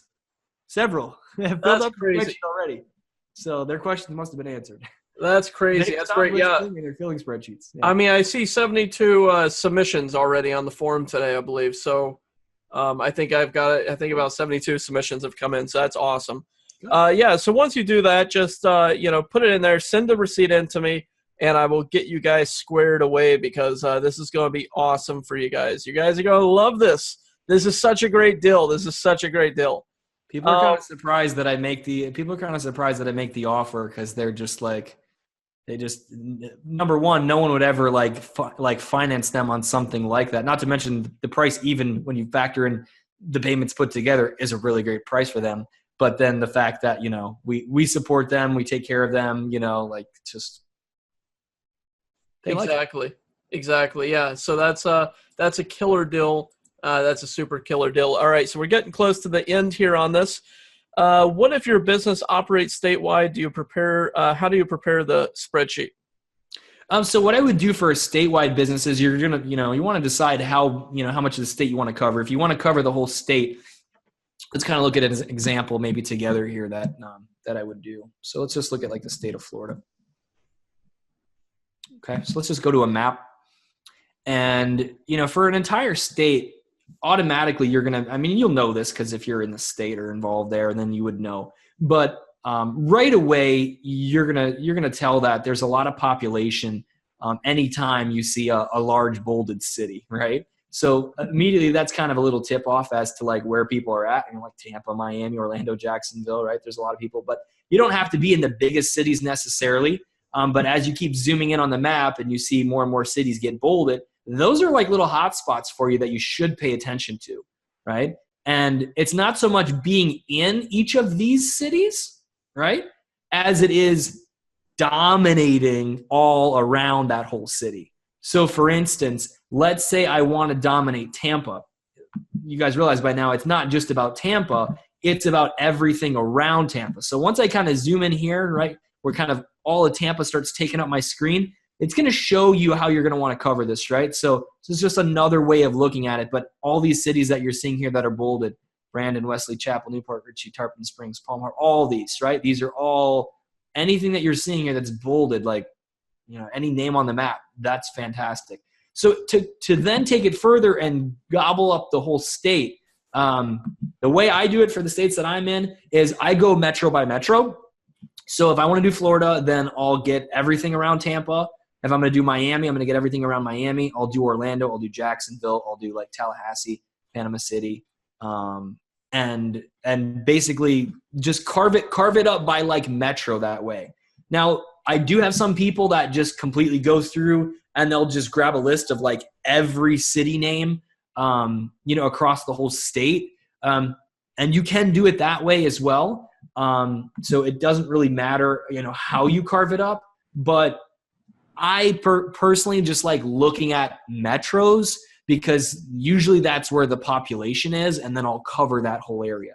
It's not saying that you couldn't still get one in, say, Sebring here or Okeechobee or something, but there's going to be areas in between here that the cities are going to be very, very small, and it may just not make as much sense for those to be your first listings. You may add those, in time, but I start with the metros and just cover those, and then I would make sure I got all the metros in the state. Okay, awesome. That's perfect. Just a question off top of the head here. If they're doing statewide, how many GMBs just on it, let's just say one niche, if they did HVAC or something, how many GMBs on an estimation would you think overall? If you're covering a whole state and you're covering every part of the suburb like I'm talking about, you could have a lot of GMBs. I would say most people that are doing a statewide campaign with me probably end up having a good 100 GMBs in the state. Now, it depends on the state. If the state is smaller, it could be less. If it's a big state, they might have a couple hundred. You have to have that many. You don't necessarily have to have that many to start, but I would say you don't want to leave gaps. Like, you don't want to spread yourself over the whole state and leave things that are easy rankings for you. Because you could say, I'm just going to go all over the whole state, and then, you start skipping areas that are, suburbs around one of these metros that are just what I would consider to be a layup. It's like you just get a map listing there and you're in the snack pack, like $8 a month. Like, why ignore that and try to just go everywhere else when you haven't fully covered everything that you could? So, okay, don't spread yourself too thin. If you're saying, I really just want to do like 100, then do the best job that you can locating that 100. Really dominate, a few areas versus just saying, I'm just going to do 5 in Tampa and I'm going to do 5 in Orlando. It's like, I would say this might help. Most metros, I would say the sweet spot is probably somewhere between 10 and 25 listings typically for a brand. Now, can you do more? You can, and really drill down. But I would say, just based off what people have ordered from me so far, most people are kind of coming in between 10 and 25 for a particular city to really cover it well. Okay, awesome. I got a couple of questions, and we'll kind of tie these in. Rick and Diane were kind of asking along the same type of thing. Mm-hmm. Do you ever just charge a flat fee per client, not pay per call? And if so, what range do you charge to cover calls, back end, course profit? And then Rick was saying, what pay-per-click or pay-per-call price range should we target? Okay, yeah, both good questions. So first question is flat fee for a client. I still have agency clients that I'm doing work for that I have bundled GMBs as part of their service. So in that sense, you could consider some of the things that I'm doing flat rate, but I had these clients in place before I did that. So I'm a big fan of the per leader per sale model because it's very easy for the client to see, okay, I spend this much, I get this much result. So like when you're giving them calls like this, you're not dealing with like a typical like client, which is like, hey, well, how do I know this is working, or show me that this is working? It's indisputable that it's working because their phone is ringing. And if there's a website attached, that, their email or text message is getting blown up with those leads. So I do have some people that are doing it on a flat rate model. And, the pricing is all over the place, and it definitely depends by niche. But I would say on the low end, people probably charging like, maybe like 500 or 1,000 a month. And what they're doing is they're doing like a pack of GMBs. So what you may do is you may say, you know what, Matt, I'm going to get 10 GMBs from you. So I'm paying $80 a month for those GMBs, and I'm just going to take all the calls, and I'm going to go ahead and just, forward them over to this client, and I'm going to charge the client, 500, right? And so you're just like, you're paying me 80, but they're paying you 500. Actually, there's a guy in our group, David Hunter. He did this actually with an attorney. I think he got like 10 or 15 listings, and I think the guy's paying like $1,500 a month. And so then he's like not monkeying with the call tracking or like really keeping track of the leads or anything. It's just, I'm basically just leasing this to you, just giving you all these phone calls. If 1 month he gets a lot more, great. If 1 month he gets a little bit less, it just kind of evens out, and then he doesn't have to deal with, management or keeping track of billing or anything like that. So it's a very good thing. I've had a few people in my group just start brand new clients that way. They seem to love it because literally they don't do anything once they've set it up. There's no billing or tracking. So okay, that's awesome. Here's one for you since you have the maps up. For the city of Dallas, Joe Blickman is asking, for the city of Dallas, how many GMBs would you recommend setting up to cover the entire city before the suburbs? Oh, okay. Great question. I would say at minimum, you're probably going to want 4. It's pretty, for most areas, it's pretty easy. You can always do a north, east, south, and west. Dallas is a pretty big metro. I don't know the population kind of within this defined area here, but my guess is it's pretty large. So if it's your local area and you know this well, I would say you're going to know this probably better even than I would. I would say on the low end for the orders that I've done for Dallas so far, 4 would be like the smallest. And on the higher side, I would say about 20 within the actual like parameters here, because I'm recognizing these areas like Preston Hollow, University Park. Hopefully I'm saying this right. Zaka Junction. Hopefully that's right. Oak Cliff, Redbird. We've done listings in all of the Uptown, all these places. So I would say at minimum, get yourself kind of the north, south, east, west. But if you really want to dial it in more, then I would use like the localized terms. So, if there's a lot of people in Preston Hollow or, Pleasant Grove, we did that too. Pleasant Grove, I recognize that one. Wynwood North, I'm recognizing all these. Kessler.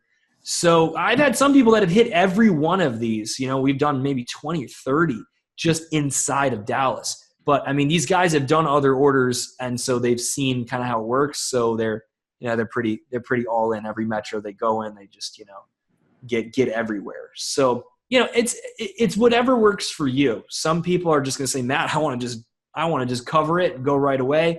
Then I'd say do like 20. If you're a little newer to stuff, then maybe you just do the 4 and then hit the suburbs. There's no right or wrong. It's just a matter of how fast do you want to scale. Yeah, that's amazing. In fact, I just see Tony Ramos here posted, this is crazy. He said, I ordered several days ago and it's not complete yet, but received 2 calls today. And I checked that one of the 15 is already listed in the 3-pack. Yeah, Tony, that's right. Yeah, Tony, I know we have his listings going on. That's awesome, Tony. I know, I think we still got a few more to make for you. So it's, it's not delivered to you yet, but that's awesome, man. That's really cool. Again, like, I kind of stopped being surprised because like it's happened so many times now, but that's sweet. Yeah. Okay. You haven't paid anything yet. You gotta call. So that's awesome. So Ellie Shama said, in filling out the form, we only need to provide the information highlighted, right? Correct. Yep. If you want it at a specific address, you can specify it, but that's not required. Just give us a city, state, business name, phone category, and that's it. Okay. Awesome. And Scott Rogers asked about post up here. He was saying, let me see if I can go up here and find Scott. He's asked a couple of questions. How do you search for a 3-pack out of your area? Okay. That's what Scott's asking right there. Let me see the other one they put up. Okay, what's your suggestion on number of GMB posts per week? So this will sound pretty crazy, but on everything that I've showed you here, there's no GMB posts, 0 GMB posts. And I'm not saying that they don't work. I know they work. But that's not something I typically invest in or start even adding until I've laid this whole foundation. But this is the foundation. This isn't even just you can go bigger even than this, right? But this is the foundation. So GMB post on most of my stuff, I hate to tell you, but I'm not doing GMB posts on most of my stuff. I'm doing some stuff for clients, but it's pretty small. Most of this stuff is generating calls with 0 posts. And some of you are going, oh my gosh, Matt, that's crazy. If you had posts, imagine how many calls you would get. Yeah, I probably could get some more calls, but I got a lot of calls. So, yeah, it's something you could do. But for a lot of people, it's not the place to start because it's another moving piece and it's another thing that, you got to invest time, money, or effort into the content or the photos and video, whatever you're going to do, I'm not against it, but you need to have this done as your groundwork. And if you're great with that, or you got the tools and things that you need in order to do the posts, then by all means, just go to town. I've just been so immersed in this that I've not really integrated posts into these listings. Would it dial the results up even more? I'm sure it would. I know it would. But I've just been so into the listings themselves that I don't even have posts going on for these sites that I've showed you. Okay, awesome. And they're getting those not good results. So I guess we need to do some posts. Yeah, well, eventually, right? Eventually. I just I don't need them right now, but I mean, it would dial it up more, I'm sure. But it's kind of like once the phone starts ringing and stuff starts happening, then it's like, well, I don't really need to monkey with all this other stuff. Like, this is already working, and the clients just keep saying more, more, more. So I don't really need to do anything else. Okay, so Gary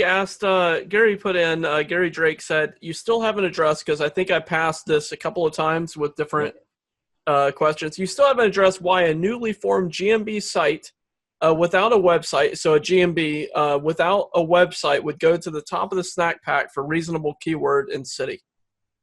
Well, keep in mind, we're lining up the business name, right, with the keyword, or at least part of the keyword, and this is the key here. This will not work if you put the listing in Dallas. Like, if you're just putting this I'm just going to make this listing like Dallas. That's all I'm going to target. That is not going to work, because you're up against like dozens or hundreds of listings in Dallas. The way this works is locating these in little pockets that all the other people are not targeting. And that's where you get the calls. So it may seem like, wow, how could just this unoptimized GMB just rocket up the listings? Well, it's rocketing up the listings just for a little subset of all the overall searches. It's not getting you number one for, Dallas HVAC company, right? It might get you that for just this little sub area. And in many times when, if you were to go look in Dallas, you're not going to even see anything. But if you're in a particular area of Dallas, now that's where you'll see it. So like, I have listings that a lot of times I'll think they're like, it's like, oh, maybe this listing isn't even doing anything, right? I can't really see it anywhere, but it's getting calls. So don't be surprised if you do a search and some of your listings you'll find in the map pack and others you don't, but they still are getting calls. It's because of that proximity effect.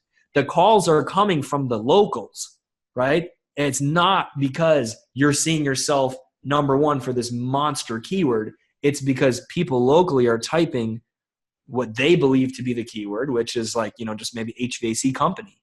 And because they're in right here, Redbird, and you got a little listing down here, you pop up there. So now you get the service call from down there in Redbird.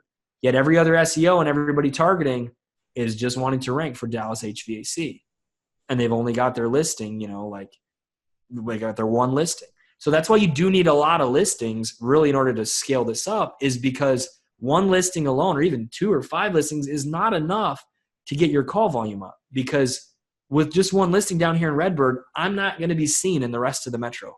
Nobody's going to find me there. Doesn't matter what they search. They're not going to find me. So I need a lot of listings situated around the whole area to pick up a call here, pick up a call there. And in total, it'll produce a lot of calls over time. But each little one is not going to make the phone ring 1,000 times.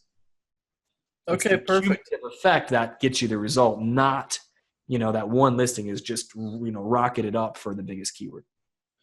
Okay, so Don asked in the Q&A section, Matthew, for example, would you get GMBs from North Austin, South Austin, East Austin, West Austin, then Round Rock, Pflugerville?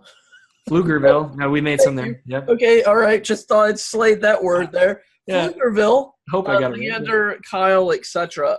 So is that what you would do? Yeah, all those. Yeah. I've done listings in Austin, and those have all been on the list. Yep. Okay, Don also says, if the website already has city pages, can we use those city pages for the GMB URL?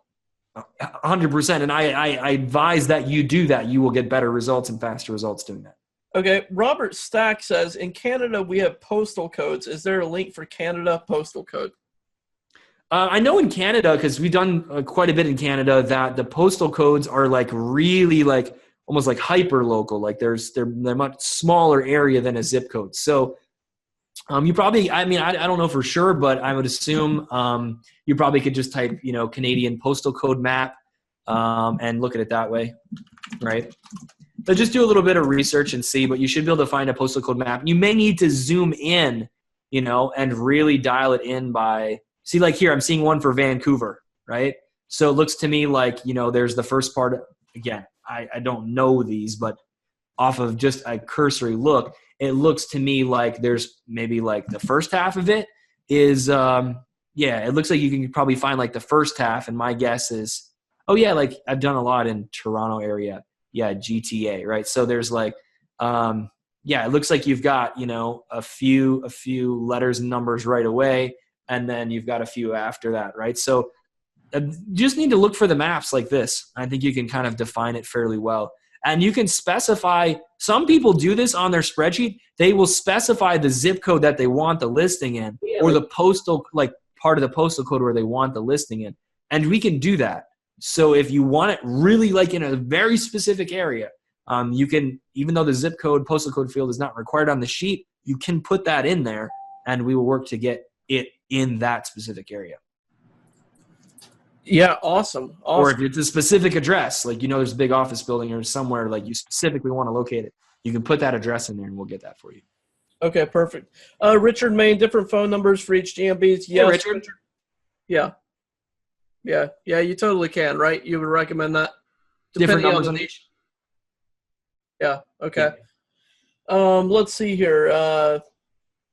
If I initially buy 10 GMBs, should I concentrate on one city or split into two cities? Keep it on one. Keep it on one, okay. Matt Tarrant says, in UK, my street has 108 houses, has 2 postal codes. That's typical, okay. Are you finding calls, Scott Rogers says, are you finding calls are about 50% for mobile? I don't have the exact stats on that. I'm not sure, but I would say that a lot of them are mobile. Just by what clients have told me, mobile is just like, it keeps increasing like every year. So I don't have the stats. I don't know for sure, but I know that a lot comes from mobile. Okay. Very good. Because again, it's all proximity too, so if you have your phone, it's like Google knows where you're from, so where you're at. So yeah, it's pretty easy to locate those results. All right. One last question here from Mike Barton. He said, what population would Matt suggest? 50,000 to 300,000. Is he talking per listing or per metro? That's a good question. I can kind of clarify it. So this is what I would suggest. Within any area that has 50 to 100,000 population, or 50 to 300,000 population, you'll want more than one listing. So like you may be able to get into the snack pack on a 50,000 population. If it's a fairly common niche, you won't hit it probably on the 300,000 one, because the 300,000 is big enough that there's probably a few sub areas or areas around that 300,000 actual city name or parts of that city that you would want to target. Okay. So does that help? Yeah, I think that does. I will say this. A lot of my listings are going, like my listings that are going to go right into the snack pack and are going to start producing results. A lot of them are going to be even under 50,000 population. A real sweet spot I see for a lot of my listings is probably about 30, 40,000 population. And I don't ignore stuff that's, even like 10,000 population, because if it's, the right kind of thing, the right kind of area, I have some people that are ordering from me and they're getting stuff. They don't care if it's 5,000 or 10,000 or whatever. They will just make sure they're covering every little city name within a metro. So that way, no matter where somebody is looking at in that area, they're there. And so that's more of the effect is, this kind of stuff doesn't show up on a keyword tool. It's just real people searching in an area. And the more listings you have, obviously, the more you've covered it. Yeah, more spread. People, I think as we've kind of answered more of the questions, people have gotten into gotten into their spreadsheets, which is cool. And some good niches I'm seeing coming in. It's really good niches. Awesome. Okay, sorry about that. No problem. Let's see here. Is there a discount, okay, Tony, for 50 to 100? Well, between 50 and 100. So if you pick up 50 or 100, Tony, he's going to give you 10% extra for free. So yeah, there is a instead of a discount. It's better than a discount because you get, if you get 100 listings, you get 10 extra listings. So if each one of those even only got one phone call a month, you got an extra 10 which will do better than that. But let's just say you got an extra 10 calls a month. I mean, that's like that could very easily pay for all 100 of your GMBs. Exactly. And if you picked up 50, you're going to get 3,500 credits from me. If you pick up 100, you're going to get 5,000 credits, which means you'll be able to create thousands of campaigns of videos for your GMBs. So, it's a good offer. Really good deals. Awesome. Great, guys. Thank you so much for coming in here tonight. Really appreciate it. I would turn on my video, but unfortunately I'm unable to. All you see is that really goofy image of me. I like it. Guys, thank you so much for coming in tonight. Thanks for the great questions. Make sure you grab that link, sign up if you haven't, save your spot. Just tonight on the call, it looks like almost 80 people tonight joined in. So I will be hitting the list. So if you've not put in your queue yet, if you've not submitted for your GMBs, make sure you get in there tonight. Put in your submit your information, get your campaigns in there. Campaigns. See, I'm too much in Viper here. Put in your hey, it is a campaign because you're going to hit an area and it's going to produce calls for you, and then it is. That's true. That's true. One, so. That's very true. But get your stuff in.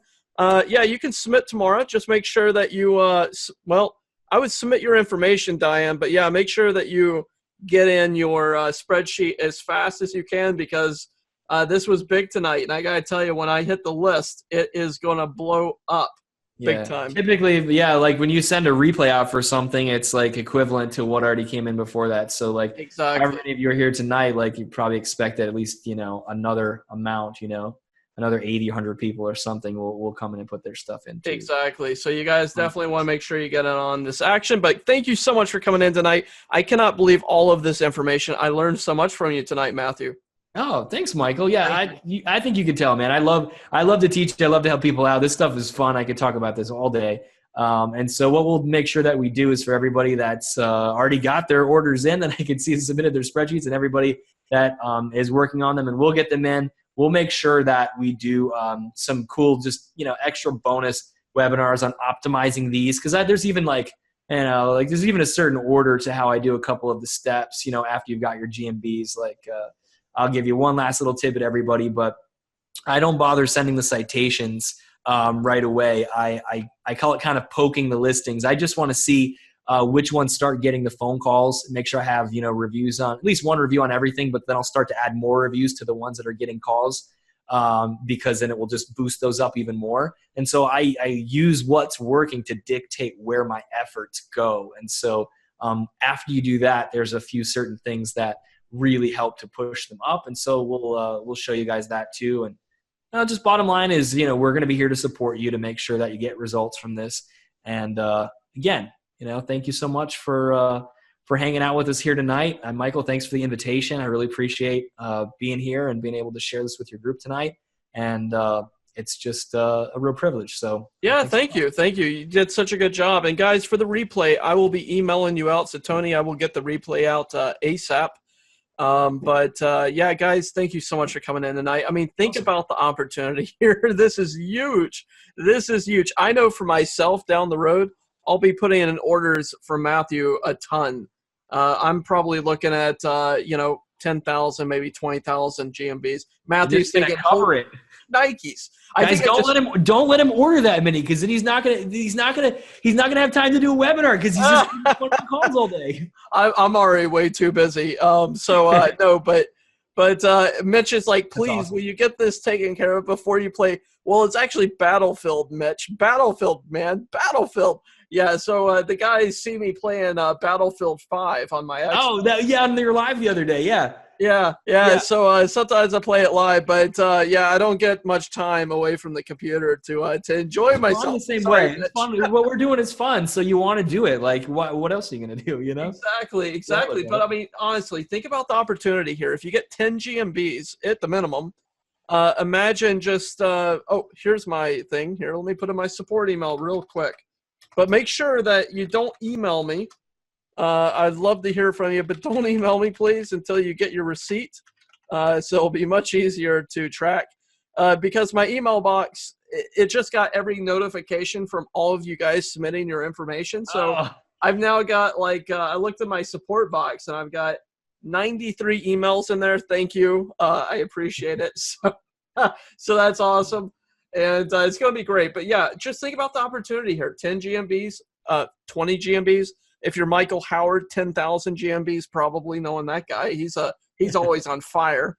But honestly, think about the number of GMBs that you can get, how you can set this up, and then really turn this into profit. Because you can really turn this around and generate great income. I'd like to have everybody think of this too as really like a stepping stone to furthering a client relationship to other things that you may already offer as well. Because when you're already bringing calls to somebody and they're loving it, the next thing they ask is, well, what else can you do? Right? So now you're selling that website. Now you're selling those videos. Now you're selling those other rankings. Now you're selling that consulting time. Whatever it is that you offer as well in addition to this, it's just a way to give more value to them and to continue to serve and support. So it's I can tell you this, a lot of good doors will open up for you once you start bringing people calls, because it's what they want. It's what they really want. Exactly. That's definitely what they want. One last question, Sterling Hall, how much can we charge the customer? Sterling, I think one good way of looking this up is look up something like Home Advisor if you want to look what the cost of leads are. That will give you a really good idea. And then you can price it out. You can do rank and rent if you want, or pay per lead. So you can set them up in a lead system or pay per call or whatever. That's a really good area to go to. I can tell you this too. Anybody that's already on Home Advisor is a good target for you to sell leads to, because Home Advisor's leads for the most part are not exclusive. And so they got the same person calling, 3 people, 5 people. And so your leads, I would suggest you make them exclusive. You can charge more money for them. And the clients are much happier too, because you're selling them something that is not getting shared with a competitor. They're the only one that's, they're the only one that's getting this lead. And so at least we're able to charge a lot more money in many cases than what Home Advisor is charging, because our leads convert a lot better. Yeah, definitely. I could definitely see that on there. And for Dale and for everybody else that are asking about Video Viper, I'm actually already showed results, and there's lots of people in there that are going to be sharing, but jump into that Facebook group, Video Viper Facebook group. If you've bought, if you haven't bought and you're trying to knock down the door, I don't care how many times you try to blow at the big bad wolf, I'm not opening the door. So you gotta either buy a pack here or be a Video Viper customer to jump into the group. But once you do, I will show you exactly how to use Video Viper for boosting those GMBs, which will be really awesome. So guys, again, thank you so much. I really appreciate it. This has been such a fun webinar. Thank you, Matthew, for your time tonight. Thanks, Michael. I had a blast too. We went a couple hours. This was fun. Awesome. Perfect. From your side, since you're the host, Matthew, if you can just hit end webinar down the bottom right-hand corner, I believe, a little red. Okay. Yeah. Let me pull that up. And let me just see where that's at here. Maybe it's perfect, guys. Thank you so much. Okay. Thanks, Michael. All right. Thank you, Matthew. Good night, everybody. Night.